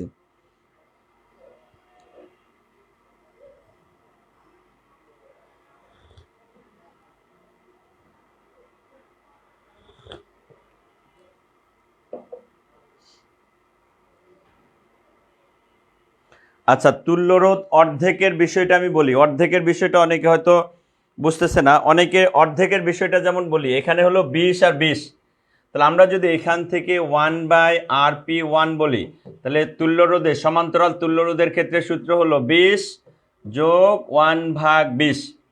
তাহলে সমান্তরাল তুল্যরোধ যেমন এখানে 20 এই 20, তার মানে কি 1/20 প্লাস 1/20। তাহলে আমরা যদি এখান থেকে 1/RP1 লিখি, তাহলে এখান থেকে কত হবে? 20 আর 20-এর লসাগু হলো 20, 20কে 20 দ্বারা ভাগ করলে 1 হয়, এই 20কে 20 দ্বারা ভাগ করলেও 1 হয়। এবার আমরা উল্টায় দেব, তাহলে RP1 সমান সমান কত হবে? উপরে হলো 20 আর নিচে 1 1 যোগ করলে 2, তার মানে এখানে 20/2 ইকুয়াল টু হলো 20/2 ইকুয়াল টু হলো 10 ওহম। এই যে এটা হয়ে গেল 10 ওহম। এখন বুঝছি কিনা বলো? এই যে 10 ওহম আমি এখানে যেটা করছিলাম, মানে অনেকে বলতেছে অর্ধেক অর্ধেক অংশগুলো বুঝি নাই। অর্ধেক অর্ধেক বলতে যেটা বোঝাচ্ছি সেটা হলো এইভাবে, সবগুলি চিত্র আঁকার দরকার নাই, তুমি বুঝতে পারলেই হবে। চিত্রগুলি আঁকার দরকার নাই, তুমি নিজে বুঝতে পারলেই হবে।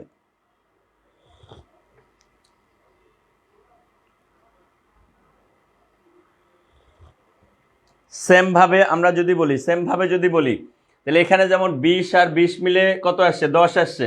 তাহলে একইভাবে যদি স্যার আমি এখানে এখন বলি, এখানে স্যার কত কত ছিল? এখানে ছিল 10 আর এখানে ছিল স্যার 10।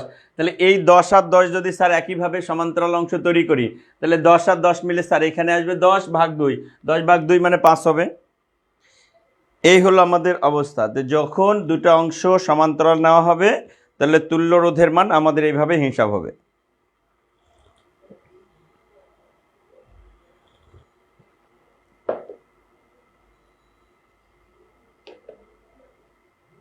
দেখো টোটাল বিষয় ক্লিয়ার হয়েছে কিনা? আচ্ছা আমরা বুঝে ফেলছি। এইবার দেখো পরের কোশ্চেনটা কি করা হয়েছে। দেখো পরের কোশ্চেনটা কি বলা হয়েছে। পরের কোশ্চেন বলা হয়েছে এক্স এবং ওয়াই বিন্দুতে যুক্ত তড়িৎ মোটরদ্বয় কার্যকর থাকবে কিনা। তাহলে এক্স এবং ওয়াই বিন্দুতে, আমাদের এই এক্স এবং ওয়াই বিন্দুতে কি পরিমাণ তড়িৎ প্রবাহিত হয় সেটা যদি আমরা এখন দেখি, এক্স এবং ওয়াই বিন্দুতে কি পরিমাণ তড়িৎ প্রবাহিত হয় সেটা যদি দেখি, তো এই বিন্দুতে যে পরিমাণ তড়িৎ প্রবাহিত হয়, তাহলে এখানে বলা হয়েছে এক্স এবং ওয়াই বিন্দুতে 320 ওয়াট আর হলো 225 ওয়াটের দুটি তড়িৎ মোটর যুক্ত করা হলো। তাহলে যুক্ত করা হলে আমাদের এটা চলবে কিনা। এখন আমাদের বর্তনীর তুল্যরোধ কত পাইছি? বর্তনীর তুল্যরোধ পাইছি হলো 15 ওহম। তাহলে বর্তনীর তুল্যরোধ যদি 15 ওহম বলি, তাহলে পি ইকুয়াল টু সূত্র হলো I² ইন্টু RS। তো আই এর মান কত? তাহলে আই যদি বলি, তাহলে আই ইকুয়াল টু হলো, এখানে বিভব পার্থক্য হলো 90 ভোল্ট, 90 ভোল্ট উপর হলো 90, আর এখানে হলো তুল্যরোধ হলো 15 ওহম। তাহলে আই ইকুয়াল টু হলো 6 অ্যাম্পিয়ার। তাহলে বর্তনীর মধ্য দিয়ে 6 অ্যাম্পিয়ার তড়িৎ প্রবাহিত হয়। তাহলে এখন যদি আমরা এখান থেকে বলি P equal to I² into R, তাহলে 6 অ্যাম্পিয়ার তার উপরে স্কোয়ার ইন্টু RS এর মান কত? RS এর মান টোটাল তুল্যরোধ কত যেন ছিল? টোটাল তুল্যরোধ ছিল 15, তাহলে এখানে 15, তার মানে পি ইকুয়াল টু কত হয় বলো? 6 এর উপর স্কোয়ার গুণন 15, 6 এর উপর স্কোয়ার 36 গুণন 15, 36 গুণন 15 মানে 540, এখানে হবে 540 watt. P equal to I square into R, P equal to I square into R. দেখো আমরা বুঝতে পারছি কিনা, 540 ওয়াট।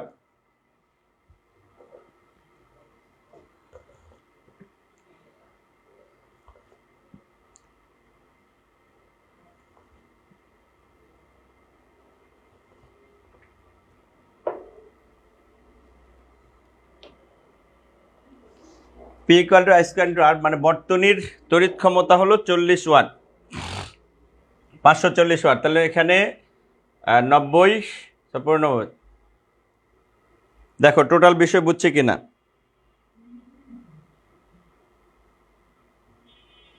15 ওহম কিভাবে হলো? এই বর্তনীর তুল্য রোধ এই যে পাইছি 15 ওহম, এই যে বর্তনীর তুল্য রোধ গ নম্বর থেকে আমরা পেয়ে গেছি বর্তনীর তুল্য রোধ হলো 15 ওহম, বর্তনীর তুল্য রোধ পেয়ে গেছি 15 ওহম।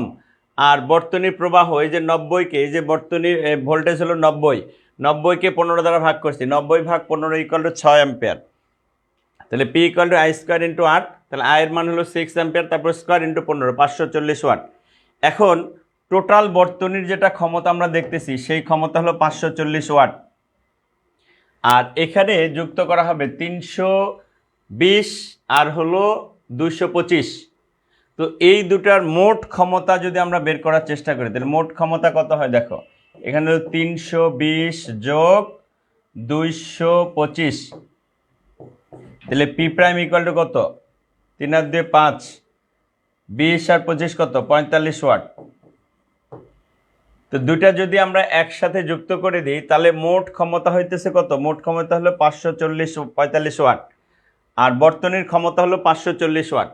তার মানে যদি দুইটা একসাথে যুক্ত করে দেওয়া হয় তাহলে চলবে না, কারণ টোটাল বর্তনীর ক্ষমতা 540 আর এখানে হলো 545, সুতরাং দুটো একসাথে যুক্ত করে দিলে চলবে না, মানে তড়িৎ মোটরটা চলবে না। কিন্তু দুটাকে যদি আলাদা আলাদাভাবে যুক্ত করে দেওয়া হয়, আলাদা আলাদাভাবে যুক্ত করে দেওয়া হয় তাহলে চলতে পারে, কারণ আলাদা আলাদাভাবে চলতে যদি দেওয়া হয় তাহলে এখানে 320 আর এখানে 225, তাহলে 320 225, তাহলে এখান থেকে আমরা দেখবো আলাদা আলাদাভাবে যুক্ত হবে। কিন্তু সর্বোপরি এখানেও একটা কথা আছে, কি কথা আছে, যে একটু যখন হায়ার লেভেলে উঠবে, এটা স্বাভাবিক একটা কথা এখানে বলা হয়েছে, কিন্তু যখনই কোনো তড়িৎ কোনো মোটর যখন কোনো বর্তনীতে সংযুক্ত করা হবে তখন ওই মোটরের একটা নিজস্ব রোধ থাকবে।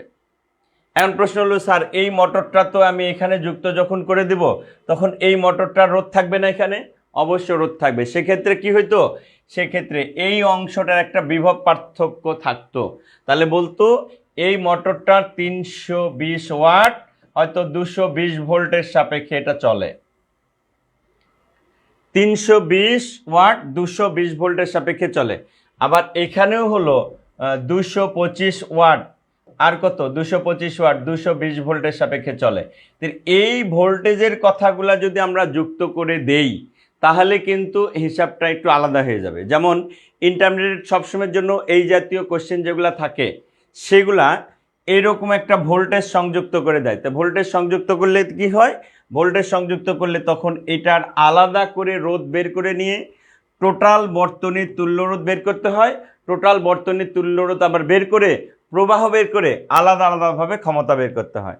তো তোমাদের এই লেভেলের জন্য এইভাবে অত যাওয়ার কোনো বিষয় নাই, কারণ এখানে যেহেতু এইটার বিভব পার্থক্য কত সেটা দেয় নাই, যার কারণে বিভব পার্থক্য যেহেতু দেয় নাই সেহেতু আমরা এটা নিয়ে অত না ভাবি, জাস্ট বলতেছি এই দুটা ক্ষমতা যদি আমরা এখানে যুক্ত করে দিই তাহলে এটা চলবে কি না, এটা হলো স্বাভাবিক একটা হিসাবের আমরা বলতেছি যেহেতু 10-এর লেভেলে। তবে ইন্টারমিডিয়েট লেভেলে গেলে তোমার আরেকটু এটার আপগ্রেড হইতে হবে, তখন কোন জায়গায় এই 320 আর 225-এর সাপেক্ষে বিভব পার্থক্য যুক্ত করে আলাদা রোধ বের করতে হবে এবং সেই রোধের সাপেক্ষে এবার আলাদা করে প্রবাহ বের করতে হবে। ওটা একটু আলাদা জটিল বিষয় আছে, সেইটু এই অংশগুলো আমরা আরও পরে ডিটেলস করব, তাহলে তোমাদের জন্য আরও সুবিধা হবে। ভোল্টেজ যুক্ত করার ফলে কি হবে সেটা আমি আবার পরে তোমাদের আরেকটু তোমরা একটু হয়ে নাও, আরও বিষয়গুলো একটু শক্ত সামর্থ্য হয়ে নাও, তখন এটা আবার করাবো, সমস্যা নেই। ভোল্টেজ যুক্ত করে দিই। এখন প্রশ্ন হলো স্যার ভোল্টেজ তো এখানে দেওয়া নাই, কত ভোল্টেজ ধরবো? তো সেক্ষেত্রে আমাদের একটা অপশান আছে, সেটা হলো যেহেতু আমাদের সব জায়গাতে 220 ভোল্ট ব্যবহার করা হয়, সেহেতু আমরা 220 ভোল্ট কাজে লাগিয়ে এটা করতে পারি আর কি। ঠিক আছে, 220 ভোল্টের সাপেক্ষে করতে পারি, কিন্তু এই বিষয়টা কতটা সত্যতা হবে সেই বিষয়টা নাই, যেহেতু ভোল্টেজ দেওয়া নাই।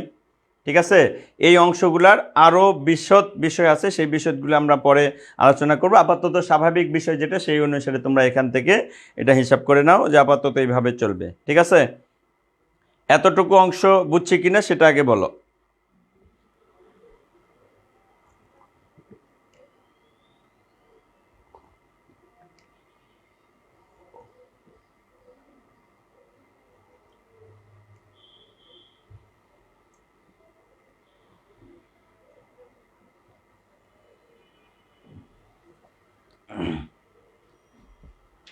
এই পর্যন্ত যদি আমরা বলি, মনে করো ভোল্টেজ ছাড়া, ভোল্টেজ দিয়ে দিলে কিন্তু অর্থ ভিন্ন হয়ে যাবে। ভোল্টেজ ছাড়া অংশ আমরা ক্লিয়ার বুঝতে পারছি কিনা?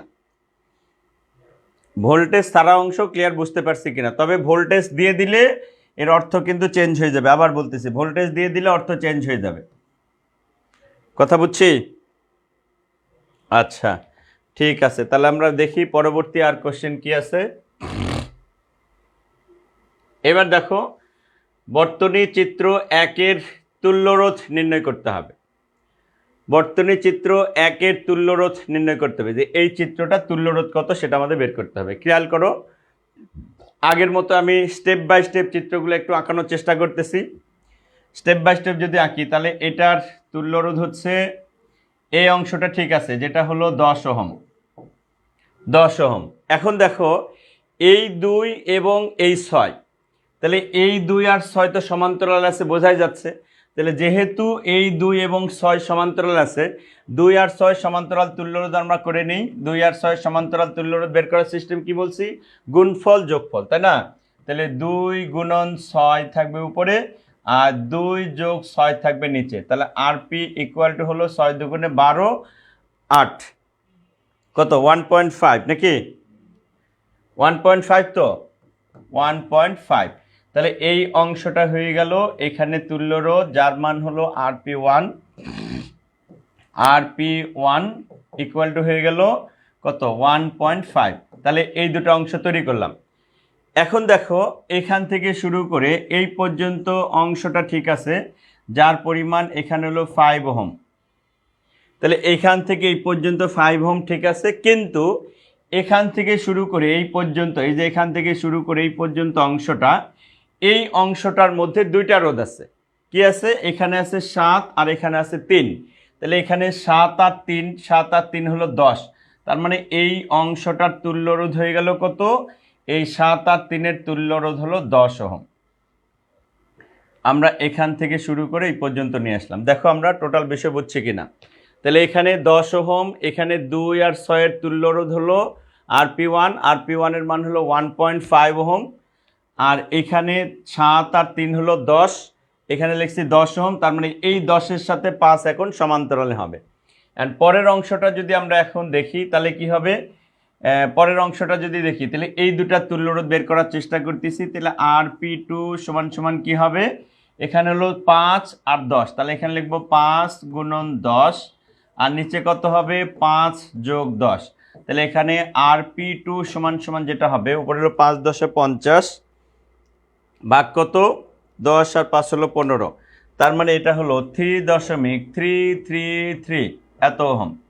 তাহলে আমরা এই চিত্রটা যদি আরেকটু অঙ্কন করার চেষ্টা করি, তাহলে এইবার সম্ভবত আমরা এইভাবে পেয়ে গেছি, এইভাবে অংশটা পেয়ে গেছি। সেটা হলো, এটা হচ্ছে 10 ওহম, এই অংশটা হলো 1.5 ওহম, আর এই দুটার তুল্যরোধ পেয়ে গেছি 3.33 ওহম। এখন এই তিনটা মিলে অবশ্যই একটা রোধ হয়ে গেছে। এই তিনটা মিলে যে একটা রোধ হয়ে গেছে, সেটা কি? এই সবগুলা মিলে আমাদের এখানে সিরিজ তৈরি হয়ে গেছে। সবগুলা মিলে সিরিজ তৈরি হয়ে গেছে। এটার মান হলো 20 ভোল্ট ছিল, আর এখানে 10 10। তাহলে এখন তুল্যরোধ যদি আমরা বলি, RS ইকুয়াল টু এখানে হলো 10 যোগ 1.5 যোগ 3.333 এত ওহম। তার মানে আমরা এখান থেকে আর এস সমান সমান পাবো কত, 10 যোগ 1.5, তার সাথে যোগ আসবে 1.333, তাই তো?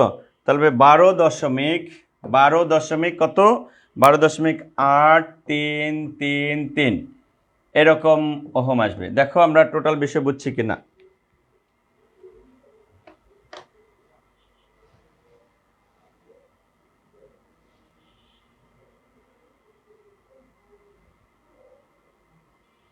না, ভুল হয়েছে।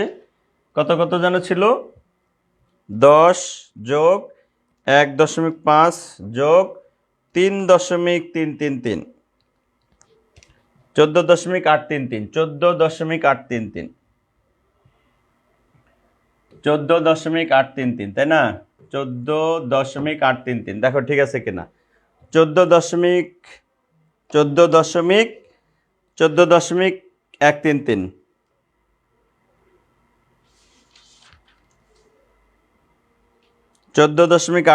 দেখো ঠিক আছে কিনা। বর্তনীর তুল্য হয়ে গেল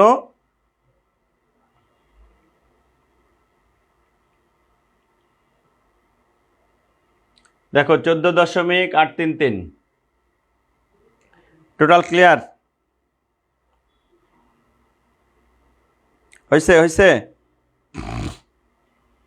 আমরা চিত্রটা বুঝতে পারছি কিনা, চিত্র বুঝতে পারছি কিনা?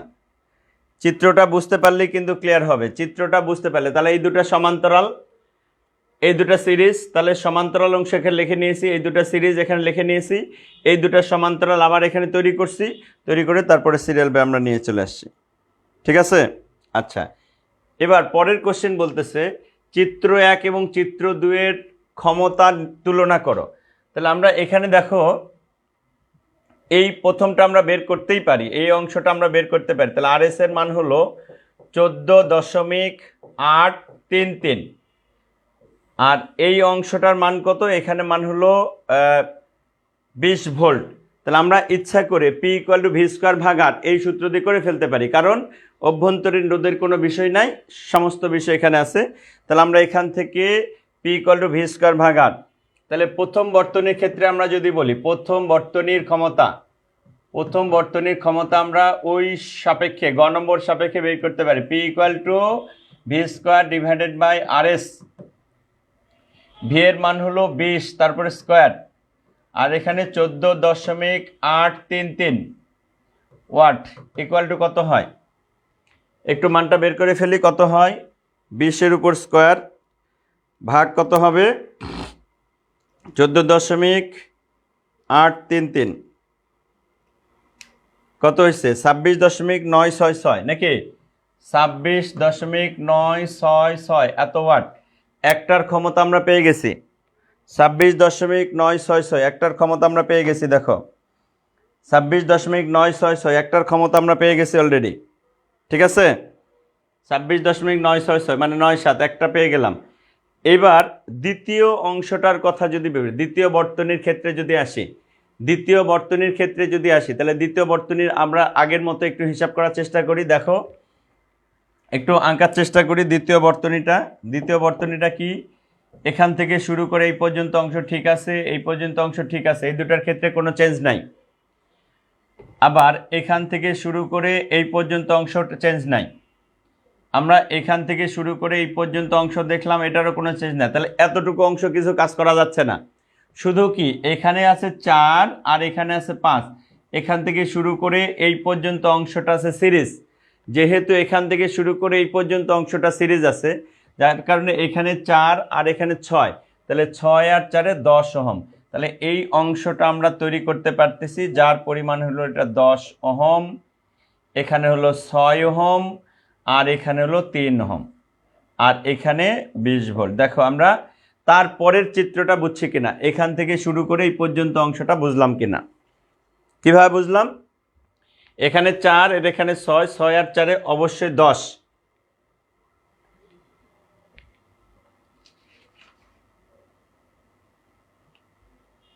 5, এটা কত ছিল, 5,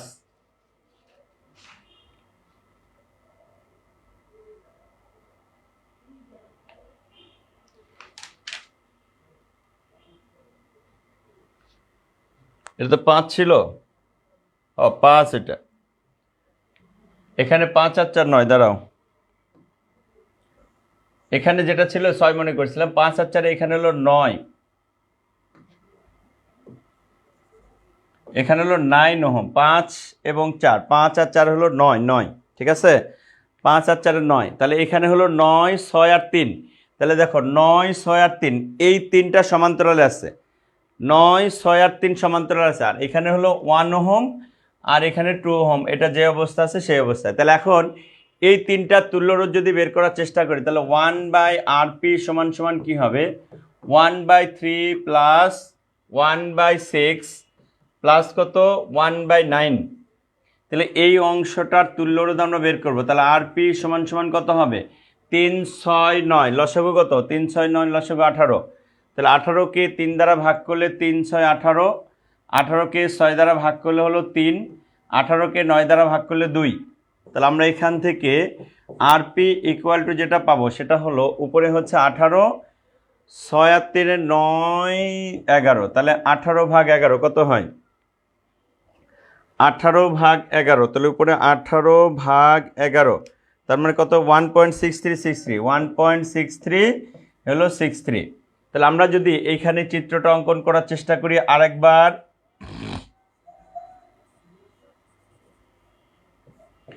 এই যে দেখো, তাহলে আমরা এখানে লিখবো 1 ওহম, এটা হলো 2 ওহম, আর হলো 1.6363, এখন টোটাল বর্তনীটার তুল্যরোধ কত আসবে, টোটাল বর্তনীর তুল্যরোধ যদি দেখি, তাহলে টোটাল তুল্যরোধ হলো RS সমান সমান প্রথমে ছিল হচ্ছে 1 যোগ এখানে কত 2 যোগ 1.63 আর হলো 63, তাহলে RS সমান সমান যেটা আসবে সেটা হলো 1.6363 যোগ 3, তাহলে কত হয় 4.6363 এত ওহম, এটা হলো ফাইনালি বর্তনীর তুল্যরোধ। এখন এই 4.6363 সাপেক্ষে আমরা এখন কি করব, পরেরটার ক্ষমতা বের করব। তাহলে এখানে পি, তাহলে এখানে যদি পি প্রাইম বলি, তাহলে v² divided by RS, V এর মান এখানেও তুল্যরোধ হলো 20, তাহলে 20-এর উপর বর্গ, আর RS এর মান হলো 4.6363, তাহলে পি প্রাইম ইকুয়াল টু কত আসে, তাহলে 20-এর উপর স্কোয়ার ভাগ 4.6363 কত হয়েছে 86.2756 এত ওয়াট, 86.2756, তাহলে এটা হলো পরবর্তী ক্ষমতা।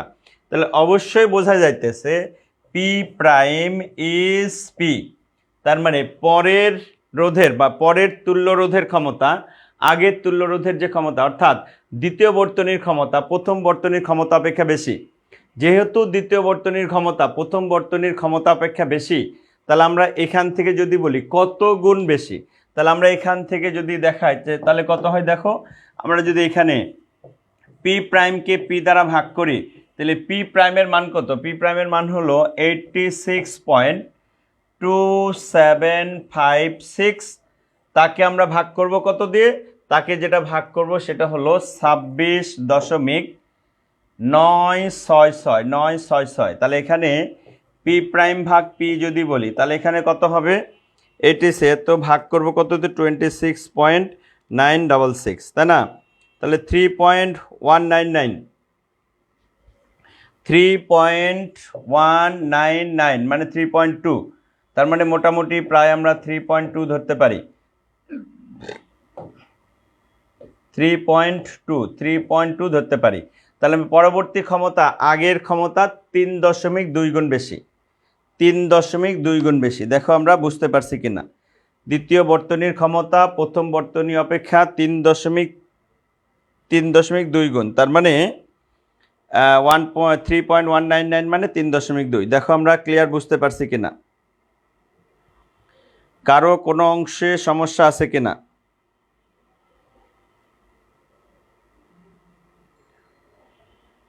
1 ওহম 2 ওহম সিরিজে যুক্ত না কেন, সিরিজেই তো যুক্ত, কই বললাম সিরিজে যুক্ত নয়, এখানে তো সিরিজে, এখান থেকে শুরু করে এই পর্যন্ত এই অংশটা তো সিরিজেই বলছি, এই অংশটা তো সিরিজে যুক্ত করছি, এই যে আমরা সিরিজে যুক্ত করলাম না, যে 1 তারপর 2 তারপর 1.6363।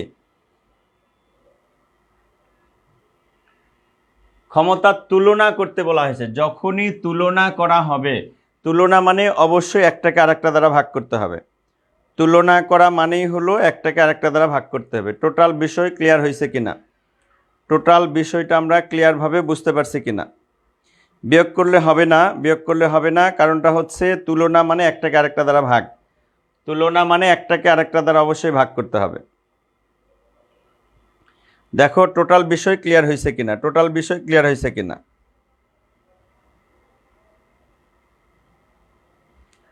ওই অংশটুকু ফার্স্টে করলে লাভ কি, ওই ফার্স্টে করা যা শেষে অংশ করা, কারণ 1 আর 2 যোগ করলে যে 3 হবে, সেটা তুমি আগে যোগ করলেও 3 হবে, পরে যোগ করলেও 3 হবে, ওটা নিয়ে তো আগে করে নেওয়ার কোনো কিছু নাই।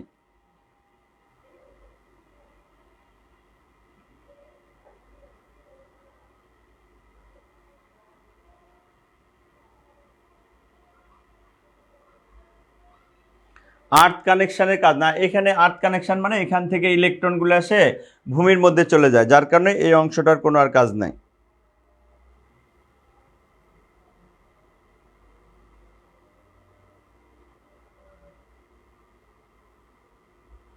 টোটাল বিষয় ক্লিয়ার হয়েছে কিনা। আচ্ছা দেখি এবার পরবর্তী কোশ্চেন কি আছে। এবার এই কোশ্চেনটার দিকে একটু খেয়াল রাখি, এই কোশ্চেনটা একটু খেয়াল রাখি। শিক্ষার্থী তাহমিদ নিম্নের বর্তনীর, এটা মাইলস্টোন কলেজের কোশ্চেন। তড়িৎ বর্তনী নিয়ে পরীক্ষণ চালানোর সময়ে চাবি খোলা এবং চাবি বন্ধ অবস্থায় বিভিন্ন রোধের মধ্য দিয়ে তড়িৎ প্রবাহ পর্যবেক্ষণ করলো। চাবি খোলা চাবি বন্ধ, তাহলে চাবি খোলা চাবি বন্ধ কথার অর্থ হলো চাবি খোলা থাকলে বিদ্যুৎ প্রবাহিত হবে না, আর চাবি বন্ধ থাকার অর্থ হলো বিদ্যুৎ প্রবাহিত হবে। তার মানে এই দেখো বর্তমানে এই চাবি যেটা আছে সেটা হলো খোলা অবস্থা আছে। কেন খোলা অবস্থা আছে আমি বলি। খোলা অবস্থা আছে এই কারণে, দেখো এখান থেকে শুরু করে এই পর্যন্ত আর এখান থেকে এই পর্যন্ত কোনো সংযোগ দেওয়া নাই, এই যে মাঝখানের অংশটা ফাঁকা আছে। তাহলে মাঝখানের অংশ ফাঁকা আছে মানে কি, এখান থেকে ইলেকট্রন আসে লাফ দিয়ে, তো এখানে আসার কোনো সুযোগ নাই। যেহেতু ইলেকট্রন লাফ দিয়ে এই পাশে আসার কোনো সুযোগ নাই, যার কারণে আমরা এখান থেকে কি করতে পারবো না, ইলেকট্রন লাফ দিয়ে যেহেতু এখানে আসতে পারবে না, যার কারণে এখান থেকে এই অংশটা খোলা থাকলে এর মধ্য দিয়ে বিদ্যুৎ প্রবাহিত হবে না। তাহলে এখন কি করতে হবে, যখনই এটার মধ্যে সংযোগ দেওয়া হবে, এই যে বন্ধ চাবি বন্ধ, একটার সাথে আরেকটা চাবি বন্ধ করে দেওয়া হলো, তার মানে একটার সাথে আরেকটা সংযোগ দিয়ে দেওয়া হলো। যখনই সংযোগ দিয়ে দেওয়া হবে তখনই এর মধ্য দিয়ে ইলেকট্রন যাবে, আর ইলেকট্রন প্রবাহিত হওয়া মানে বিদ্যুৎও প্রবাহিত হবে। তার মানে চাবি খোলা থাকার অর্থটা হলো বিদ্যুৎ প্রবাহিত হবে না, আর চাবি বন্ধ থাকা অবস্থা বা বন্ধ থাকা মানে এই বর্তনীর মধ্য দিয়ে বিদ্যুৎ প্রবাহিত হবে। বিষয়টা ক্লিয়ার হয়েছে কিনা। আচ্ছা তাহলে এখন শিক্ষার্থী তাহমিদ এই বর্তনী করছে। এখন চাবি কে বন্ধ অবস্থায় বর্তনী তুল্যরোধ নির্ণয় করো। চাবি বন্ধ অবস্থায় কথার অর্থটা হলো সমস্ত রোধগুলি কাজ করবে, সমস্ত রোধগুলি কাজ করবে। তাহলে আমরা এখান থেকে যদি এখন দেখি, তাহলে এখান থেকে শুরু করে এই পর্যন্ত বি বিন্দুতে আসবে, বি বিন্দুতে গিয়ে তাহলে দুইটা ভাগে ভাগ হয়ে যাচ্ছে, বি বিন্দুতে গিয়ে দুইটা ভাগে ভাগ হয়। একটা অংশ এখান থেকে শুরু করে এই পর্যন্ত অংশ আসে, এটা একটা অংশ, আর একটা অংশ যেটা আসে সেটা হলো এখান থেকে শুরু করে এই পর্যন্ত আসে, এখানে এসে মিলিত হয়। তাহলে এইখান থেকে শুরু করে এই যে টোটাল অংশটা চলে আসতেছে, তাহলে এই অংশগুলি সবগুলি সিরিজে যুক্ত। তাহলে এই অংশগুলি সবগুলি সিরিজে যুক্ত। তাহলে আমরা যদি এখন চিত্রটা অঙ্কন করার চেষ্টা করি, তাহলে আমরা যদি এখান থেকে শুরু করে মাঝখানের অংশটা, তাহলে মাঝখানের অংশটার কোনো সংযোগ না, একদম সরাসরি এখানে আছে। আর এখান থেকে শুরু করে সবগুলি অংশ মিলে একটা রোধ হয়ে গেছে, সবগুলি রোধ মিলে যদি একটা রোধ হয়ে যায় যার মান হলো RS1। RS1 মানে কত বলবো, এখানে 5, এখানে 15, 5 15 হলো 20, 20-এর সাথে 10 যোগ করব, তাহলে এখানে হয়ে গেল 30 ওহম। তাহলে এখান থেকে শুরু করে এই পর্যন্ত টোটাল অংশটা হলো 30 ওহম, এখান থেকে শুরু করে টোটাল অংশটা হলো 30 ওহম, আর এখান থেকে শুরু করে এই পর্যন্ত অংশ 30 ওহম আছে। আর নিচের অংশটুকু যদি দেখি তাহলে এখান থেকে আরেকটা রোধ আছে, ব্যাটারি দ্বারা আমরা এখানে যুক্ত করছি। দেখো আগের থেকেই বর্তনীটা আমরা ছোট করে ফেলছি। এই অংশটার মান হলো 10 ওহম, বর্তনীর বিভব হলো 100 ভোল্ট, এই হলো অবস্থা। ঠিক আছে, তাহলে এখানে দেখো এই যে 30 আর 30, এখন তো আমরা সহজ হয়ে গেল, যে সহজ হয়ে গেল মানে কি, এখানে 30 আছে, এখানে 30 আছে, তাহলে 30 আর 30 তো সমান্তরাল, তাহলে 30 আর 30 যদি সমান্তরাল হয়ে যায়, তাহলে 30 আর 30 সমান্তরাল তুল্যরোধ ছাড় তো আমরা পারি কত, 30 আর 30 সমান্তরাল তুল্যরোধ, এই দুটা মিলে 15 ওহম হয়। তাহলে আমরা যদি এই দুটার চিত্র এখন তৈরি করার চেষ্টা করি, তাহলে কি হবে, পরবর্তী চিত্র যেটা হবে সেটা হলো এইরকম, পরবর্তী চিত্র যেটা হবে সেটা এরকম। তাহলে এখানে হলো 10 ওহম আছে, আর 30 আর 30 মানে হলো 15 ওহম আছে। তাহলে এখানে 10 আর 15, 10 আর 15 25 ওহম, মানে বর্তনীর তুল্যরোধ কত, বর্তনীর তুল্যরোধ হলো 25 ওহম। তাহলে এখানে হলো 100 ভোল্ট বর্তনী। তাহলে এটার আপগ্রেড চিত্র যদি বলি, একটা ক্ষেত্রেই আমাদের রোধ চলে আসবে, যেই রোধের পরিমাণটা হলো এইটা, যেন এখানে হলো 10, এখানে 15, 15 আর 10 হলো 25 ওহম। তাহলে এখানে হলো 100 ভোল্ট। দেখো টোটাল বিষয়টা ক্লিয়ার হয়েছে কিনা, 25 ওহম, বর্তনীর তুল্যরোধ হলো 25 ওহম, টোটাল বিষয় ক্লিয়ার হয়েছে কিনা, বর্তনীর তুল্যরোধ হলো 25 ওহম।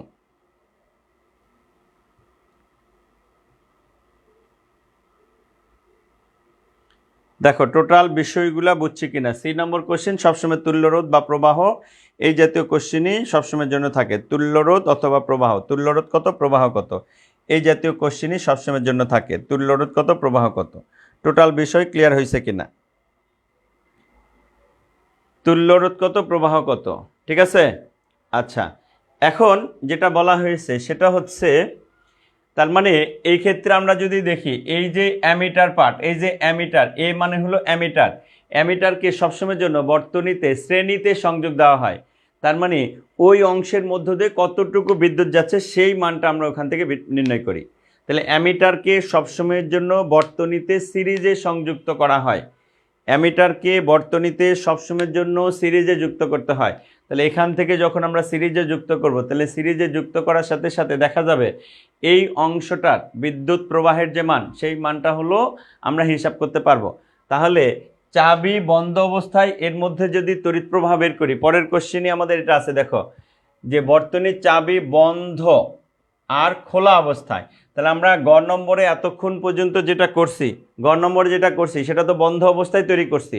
আর এই বন্ধ অবস্থায় যে পরিমাণ তড়িৎ প্রবাহিত হয়, বন্ধ অবস্থায় যে পরিমাণ, তার মানে এখানে মনে করে অ্যামিটার লাগানো আছে, এই অ্যামিটার লাগানো আছে, এই অ্যামিটারের মধ্য দিয়ে কী পরিমাণ তড়িৎ প্রবাহিত হচ্ছে, তাহলে এই অ্যামিটারের মধ্য দিয়ে কী পরিমাণ তড়িৎ প্রবাহিত হচ্ছে যদি আমরা এটাকে বের করি, ঘ নম্বরে যদি বের করার চেষ্টা করি, তাহলে প্রথম অবস্থায় যেটা হবে, তড়িৎচালক শক্তি কত আছে, তড়িৎচালক শক্তি আছে 100 ভোল্ট, আর এখানে রোধ হলো 25 ওহম, তাহলে বিদ্যুৎ প্রবাহ হলো 4 অ্যাম্পিয়ার।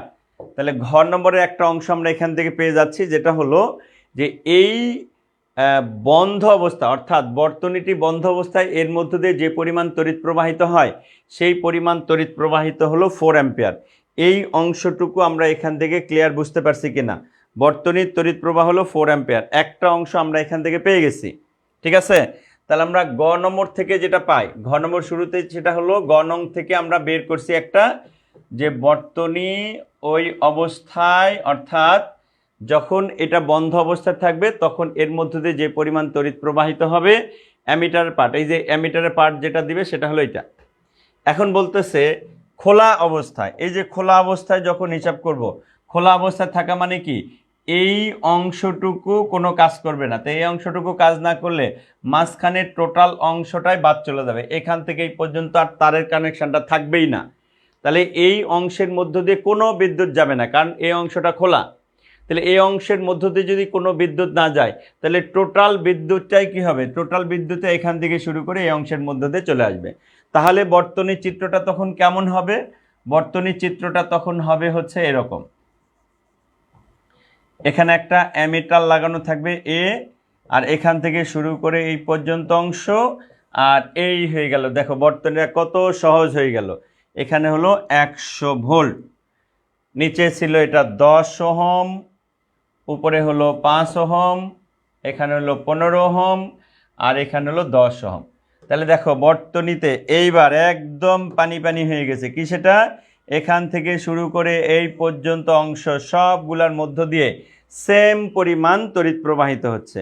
তাহলে সবগুলির মধ্য দিয়ে সেম পরিমাণ তড়িৎ প্রবাহ যদি হয় তাহলে সবগুলি বর্তমানে এখন সিরিজে যুক্ত। তাহলে সবগুলি যদি সিরিজে যুক্ত হয় তাহলে RS সমান সমান কত হবে? 10 যোগ 5 যোগ 15 যোগ কত হবে? 10। তাহলে টোটাল বর্তনীর তড়িৎ তুল্যরোধ কত হবে? 15 × 5 = 20, 30 হলো 40। তাহলে বর্তনীর তুল্যরোধ এবার হয়ে গেছে 40 ওহম। বর্তনীর তুল্যরোধ হয়ে গেছে এবার 40 ওহম। এবার বর্তনীর তড়িৎ প্রবাহ কত? তাহলে এবার I প্রাইম সমান সমান কত হবে?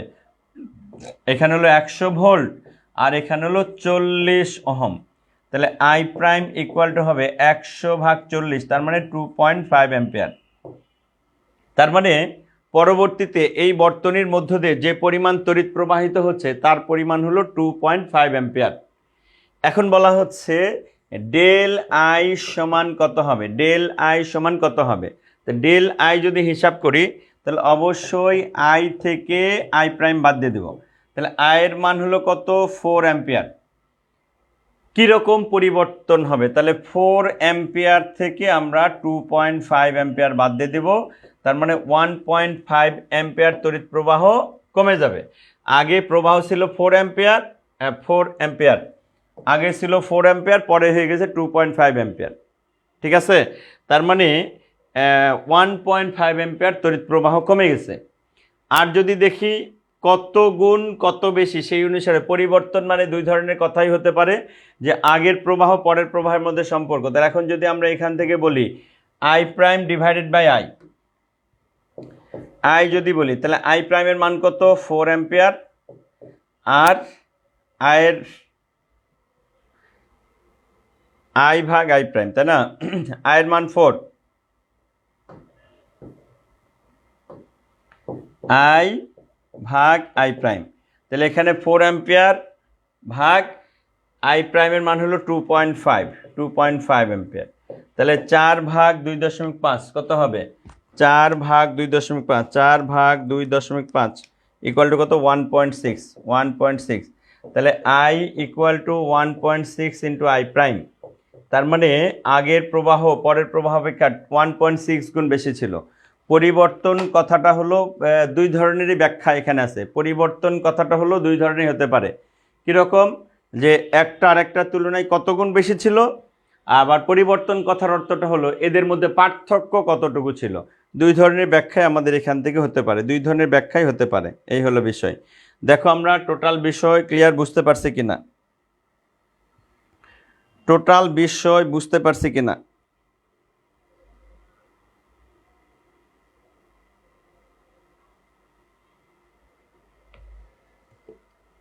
একটু হার্ড ম্যাথ। এই যে দেখো এটা একটা হার্ড ম্যাথ। দেখি চিত্রের বর্তনীর মূল প্রবাহ নির্ণয় করো। মানে বর্তনীটা যে অবস্থায় আছে সেই অংশটার মূল প্রবাহ কত সেটা বের করতে হবে। ভালো করে খেয়াল করবা কিন্তু। আমরা যদি দেখি এখান থেকে শুরু করে এই পর্যন্ত গিয়ে এই অংশটা যায়। এখানে দেখো এই অংশটুকু কিন্তু খোলা রয়েছে, এই অংশটুকু হলো খোলা, এই অংশটুকু খোলা রয়েছে। যেহেতু এই অংশটুকু খোলা রয়েছে তাহলে এই অংশের মধ্য দিয়ে বিদ্যুৎ যাচ্ছে না। তাহলে কি হবে? এখান থেকে শুরু করে এই প্রবাহটা এখান থেকে শুরু করে এই পর্যন্ত আসবে। তাহলে কি হলো? এখান থেকে শুরু করে এই পর্যন্ত গিয়ে এই পর্যন্ত আসলো, এই অংশটা খোলা, এই পর্যন্ত আসতেছে না। এবার এইখানে এসে কি হবে? এখানে একটা এই পর্যন্ত এসে এখান থেকে শুরু করে এই পর্যন্ত একটা অংশ আসবে, আর একটা অংশ কি হবে? আর একটা অংশ এখান থেকে শুরু করে এই পর্যন্ত অংশ এখান থেকে আসবে।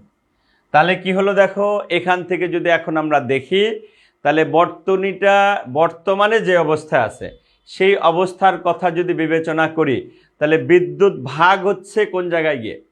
তাহলে বিদ্যুৎ ভাগ হয়েছে সি বিন্দুতে গিয়ে। সি বিন্দুতে ভাগ হয়ে একটা সরাসরি এই অংশের মধ্য দিয়ে আসছে, আর একটা এখান থেকে শুরু করে এই পর্যন্ত আসছে। কারণ এখান থেকে এই পর্যন্ত খোলা বিদ্যুৎ আসে নাই, কিন্তু এখান থেকে শুরু করে এই পর্যন্ত অংশটা আসবে। তাহলে অবশ্যই এখানে 12 এবং 4 এই দুটো আছে সমান্তরালে। তাহলে আমরা বর্তনী চিত্রটা যদি পরবর্তী অঙ্কন করার চেষ্টা করি তাহলে কি হবে? এই অংশটুকুর পরিমাণ ঠিক আছে, এখান থেকে শুরু করে এই পর্যন্ত গিয়ে আবার এখান থেকে শুরু করে এই পর্যন্ত অংশ, ঠিক আছে, এই পর্যন্ত অংশের কোনো পরিবর্তন নাই। তাহলে আমরা এই দুটো অংশ কিভাবে করতেছি, এই দুটো অংশ হলো সমান্তরাল। তাহলে এই দুটো অংশ যদি সমান্তরাল তৈরি করি তাহলে এখানে কত হবে, এখানে আরপি সমান সমান এখানে কত আছে, এখানে আছে হলো 4 আর 12। তাহলে 12 গুণন 4, নিচে কত হবে 12 যোগ 4। তাহলে আরপি সমান সমান কত হবে 12 গুণ 4, তাহলে 12 গুণন 4 ভাগ 12 যোগ 4, এখানে হলো 3 ওহম।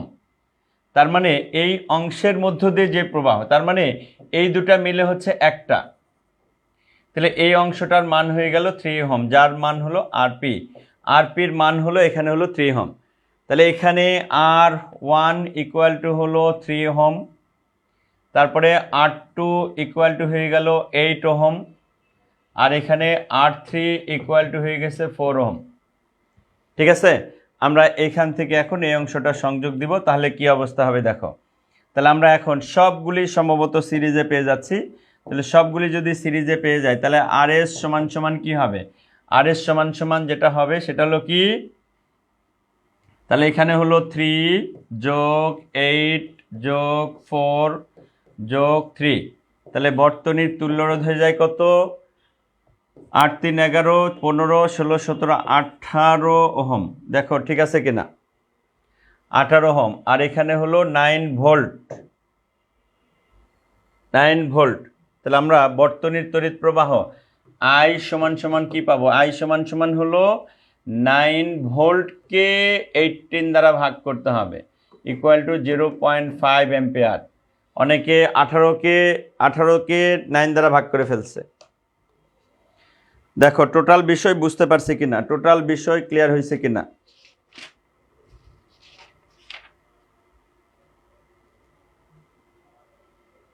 (0.5 অ্যাম্পিয়ার সবার ক্লিয়ার হয়েছে কিনা?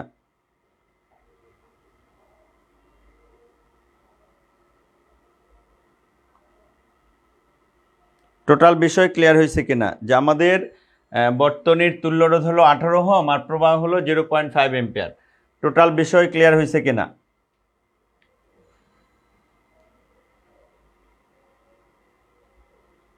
তাহলে এখানে কি ছিল, এখানে হলো এ, আর এখানে যদি বলি বি, আর তারপরে কোন জায়গায় যায় সংযুক্ত হয়েছে, এটা হলো সি, আর এই নিচের লাইনটা হলো ডি। এ বি, এখানে হলো সি, আর জাস্ট এখানে সি এর অংশ আরেকটা, তাহলে সি, এখানে হলো ডি। তাহলে দেখো এই অংশটুকু আমরা বুঝতে পারছি কিনা, এই অংশটুকু বুঝতে পারছি কিনা, এইটাই শেষ।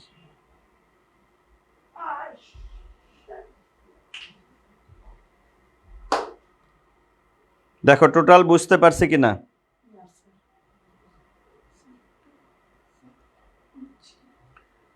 আর একটু বলতে যেটা বুঝালাম, এখান থেকে টোটাল অংশটা থেকে এই অংশটুকু শুধু বাদ দিয়ে দিয়েছি, এই অংশটুকু বাদ দিয়েছি। কেন এই অংশটুকু বাদ দিয়েছি, এই অংশটুকু বাদ দিয়েছি এই কারণে যে এই অংশটুকু খোলা আছে, এর মধ্যে দিয়ে বিদ্যুৎ প্রবাহ আসবে না।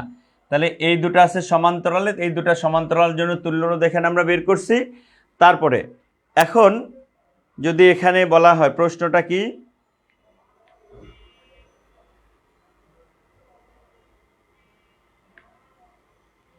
আচ্ছা এখন পরবর্তী কোশ্চেনটাতে আমরা যদি দেখি, পরবর্তী কোশ্চেনের অ্যান্সারটা যদি দেখি,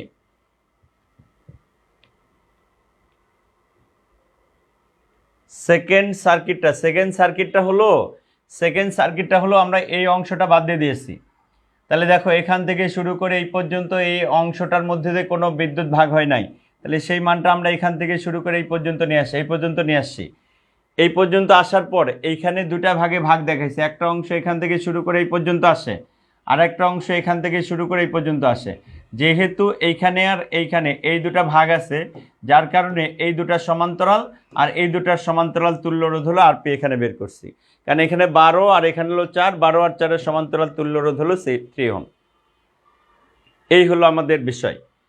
এখন পরবর্তী কথাটা কি বলা হয়েছে দেখো, বর্তনীর সুইচ কে অন অবস্থায়, তার মানে অন অবস্থায় মানে কি এই অংশের মধ্য দিয়ে এখন বিদ্যুৎ প্রবাহিত হবে। এই অংশটার মধ্য দিয়ে যদি বিদ্যুৎ প্রবাহিত হয় তাহলে আমরা এখন কি করব দেখো, এখান থেকে যে অংশটা বলবো তাহলে এখানে দেখো, এখানে ই বিন্দু আর সি বিন্দু মূলত একই বিন্দু। ই বিন্দু এবং সি বিন্দু মূলত একই বিন্দু। কেন বললাম ই বিন্দু আর সি বিন্দু একই বিন্দু বলবো? কারণ এই অংশের মধ্য দিয়ে কোনো কি নাই, এই অংশদের মধ্য দিয়ে কোনো রোধ নাই। যেহেতু এই অংশের মধ্যে কোনো রোধ নাই, সেহেতু এখান থেকে এই পর্যন্ত অংশটার কোনো বিভব পার্থক্য আলাদা নয়। সি বিন্দু আর ই বিন্দুর বিভব একই বিভব। তাহলে আমি এই বর্তনীটাকে আরেকটু সহজ করে আঁকতেছি, তাহলে তোমাদের জন্য সুবিধা হবে, বুঝতে সুবিধা হবে। একটা অংশ এখান থেকে শুরু করে এই পর্যন্ত গিয়ে তারপরে এখান থেকে শুরু করে এই পর্যন্ত আসছে, ঠিক আছে? আর একটা অংশ এখান থেকে শুরু করে এই পর্যন্ত এখানে আসছে। তাহলে আমি যেহেতু দুটা ব্যাখ্যা বলছি, যেহেতু ই বিন্দু আর সি বিন্দু একই বিন্দু, তাহলে ই বিন্দু আর সি বিন্দু একই বলে সি বিন্দু অবলিক ই বিন্দু যাই বলি না কেন আমরা এই বিন্দু বলতেছি। তাহলে এই ই বিন্দু আর সি বিন্দুতে দুইটা রোধ ভাগ অবস্থা আছে। তো দুইটা রোধ যদি ভাগ অবস্থায় থাকে তাহলে একটা রোধকে আমরা এইভাবে বলি, একটা অংশকে এইভাবে হিসাব করি এই, তাহলে এই অংশটা হলো 12 ওহম আর এই অংশটা হলো 4 ওহম। আর এখান থেকে শুরু করে এই অংশটা শুরু করে এইভাবে আমরা দেখে আসলো। এই যে দেখো আগের চিত্রটার একটু পরিবর্তন চিত্র আমরা এখানে তৈরি করছি। কেন এই অংশটাকে একটু এদিকে সংযোগ দিলাম, তাহলে তোমাদের জন্য বুঝতে সুবিধা হবে। কীরকম বুঝতে সুবিধা হবে এইবার দেখো, আমরা যদি এখান থেকে দেখাই, এখান থেকে যদি দেখাই তাহলে কী হবে দেখো, এখান থেকে শুরু করে এই পর্যন্ত অংশ কোনো বিদ্যুৎ ভাগ হয় নাই। তাহলে এটা হলো এ বিন্দু আর এটা হলো বি বিন্দু, এ এবং বি। আর তাহলে এখানে সি বিন্দু আর ই বিন্দু একই, তাহলে এই বিন্দুটা এটা, আর নিচের যে বিন্দুটা সেটা হলো ডি বিন্দু। এই পয়েন্ট আর এই পয়েন্ট দুটাই একই সাথে যুক্ত। এই যে দেখো এটা দুটাই একই সাথে যুক্ত। তাহলে এখন দেখো এই জায়গায় এসে প্রবাহ কিন্তু দুটা ভাগে ভাগ হয়ে গেল, দুটা ভাগে ভাগ হয়ে গেল। কি কি? একটা অংশ যাচ্ছে এই অংশের মধ্য দিয়ে যেটা হলো I1, আর একটা অংশ এর মধ্য দিয়ে যেটা আসতেছে সেটা হলো I2। এই I1 সি বিন্দুতে যাবে, এখান থেকে এই পর্যন্ত এই অংশে যাবে। উপরের অংশটা ছিল 8 ওহম, এখানে এই অংশটা ছিল 3 ওহম, আর নিচের যে মানটা ছিল এই অংশটা হলো 4 ওহম। দেখো এই চিত্র থেকে এই চিত্র আমরা বুঝতে পারছি কিনা তাড়াতাড়ি বলো। উপরের চিত্র আর এই চিত্র আমরা একটু চেঞ্জ করছি, টোটাল বিষয় ক্লিয়ার হয়েছে কিনা?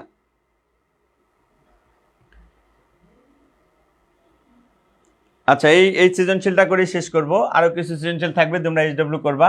তাহলে আমরা দেখো এই চিত্র থেকে এটা আমরা বুঝতে পারছি কিনা, এই চিত্র থেকে আমরা এই চিত্রটা বুঝতে পারলাম কিনা।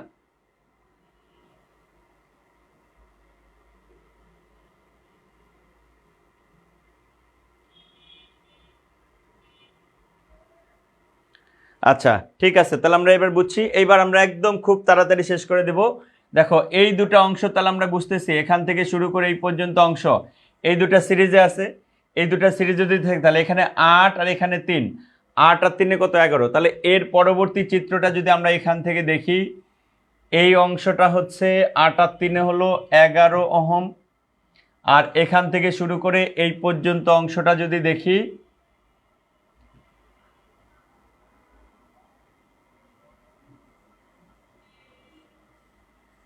এই অংশটা হলো 4 ওহম, এখান থেকে এই পর্যন্ত একটা রোধ আছে যেটা হলো কত, এই অংশটা হলো R1, আর এখান থেকে শুরু করে এই পর্যন্ত একটা কাজ করি। দেখো এই 12 আর 4 এর তুল্য রোধ 3 ওহম আমরা এখানে পেয়ে গেছিলাম, RP1 = 3 ওহম আগে আমরা পেয়ে গেছি, গ নম্বর পেয়ে গেছিলাম। দেখো এই যে এই দুটা মিলে তুল্য রোধ বানাইছিলাম, এই যে দেখো এই দুটা সমান্তরালে ছিল এবং এই দুটা তুল্য রোধ আমরা 3 ওহম এখানে তৈরি করছিলাম, একবারে এখানে 3 ওহম বলতেছি।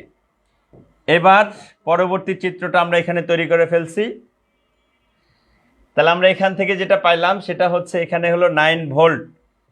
তাহলে আমরা পয়েন্টগুলো কি পাবো দেখো, এই পয়েন্টগুলো পাবো, এখানে হলো এ, এই বিন্দু পাবো বি, এই দুই বিন্দু পাবো সি অবলিক ই, আর নিচে যে অংশটা সেই অংশটা ডি। এই যে দেখো এখন যদি আমরা দেখি তাহলে এই দুটো অংশ কিভাবে আছে, 11 এবং 4, 11 এবং 4, 11, ও এখানে সরি 11, এখানে তো 4 ছিল, 4 8 4 12 হবে, তাহলে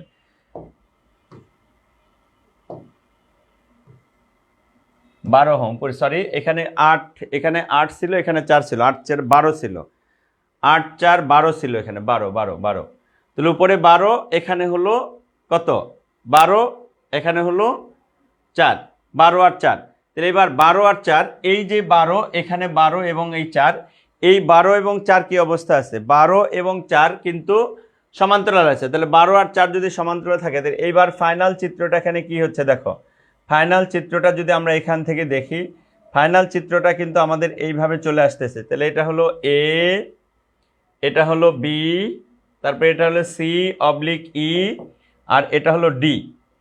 তাহলে এখানে R1 এর মান হলো এটা 3 ওহম, 12 এবং 4 এটারও তুল্য রোধ 3 ওহম হবে, আর এই দুটার তুল্য রোধ তো 3 ওহম এখানে আছেই, আর তড়িৎচালক শক্তি কত আছে 9 ভোল্ট। তাহলে দেখো এখানে 3, এখানে 3, এখানে 3, এই তিনটা 3 এবার সিরিজ হয়ে গেল, তাহলে এই তিনটা যদি সিরিজ হয়ে যায়, এবার তাহলে বর্তনীর তুল্যরোধ কত হয়ে যাইতেছে, এবার বর্তনীর তুল্যরোধ হয়ে যাইতেছে এখানে 3, এখানে 3, এখানে 3, তাহলে 3 ওহম যোগ 3 ওহম যোগ 3 ওহম, তাহলে এবার হয়ে গেছে RS ইকুয়াল টু 9 ওহম। বর্তনীর তড়িৎ প্রবাহ I ইকুয়াল টু কত হয়, I ইকুয়াল টু হলো 9 ভোল্ট ভাগ 9 ওহম ইকুয়াল টু হলো 1 অ্যাম্পিয়ার। তার মানে এই বর্তনীর মধ্য দিয়ে I ইকুয়াল টু 1 অ্যাম্পিয়ার তড়িৎ প্রবাহিত হয়, এই অংশের মধ্য দিয়ে 1 অ্যাম্পিয়ার তড়িৎ যায়, এইখান থেকেও 1 অ্যাম্পিয়ার তড়িৎ যায়, অ্যান্ড এ থেকে শুরু করে এই পর্যন্ত অংশটা, আর সি থেকে ডি পর্যন্ত এই অংশটা। এখন কোশ্চেন বলছে VAB আর VCD অংশ সমান হবে কিনা। এখন যদি VAB বের করি, তাহলে VAB সমান সমান কি, প্রবাহ হলো I, রোধ হলো R1, তাহলে 1 অ্যাম্পিয়ার ইন্টু কত 3 ওহম ইকুয়াল টু হলো 3 ভোল্ট।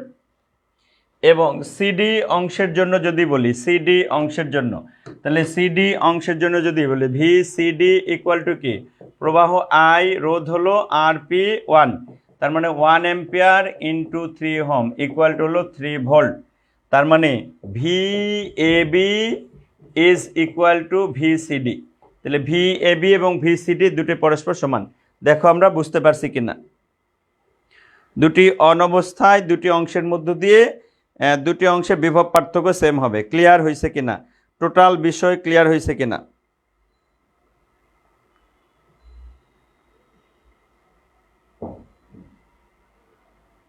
টোটাল বিষয় ক্লিয়ার হয়েছে কিনা, তাড়াতাড়ি বলো টোটাল বিষয় ক্লিয়ার হয়েছে কিনা, টোটাল বিষয়টা ক্লিয়ার হয়েছে কিনা। মনোযোগ সহকারে যারা যারা বুঝবে তারা 100% বুঝতে পারবে, আর যারা মনে করো মনোযোগ নাই তাদের বোঝার সমস্যা, বুঝতে পারবে না, মনোযোগ না থাকলে বুঝতে সমস্যা হবে।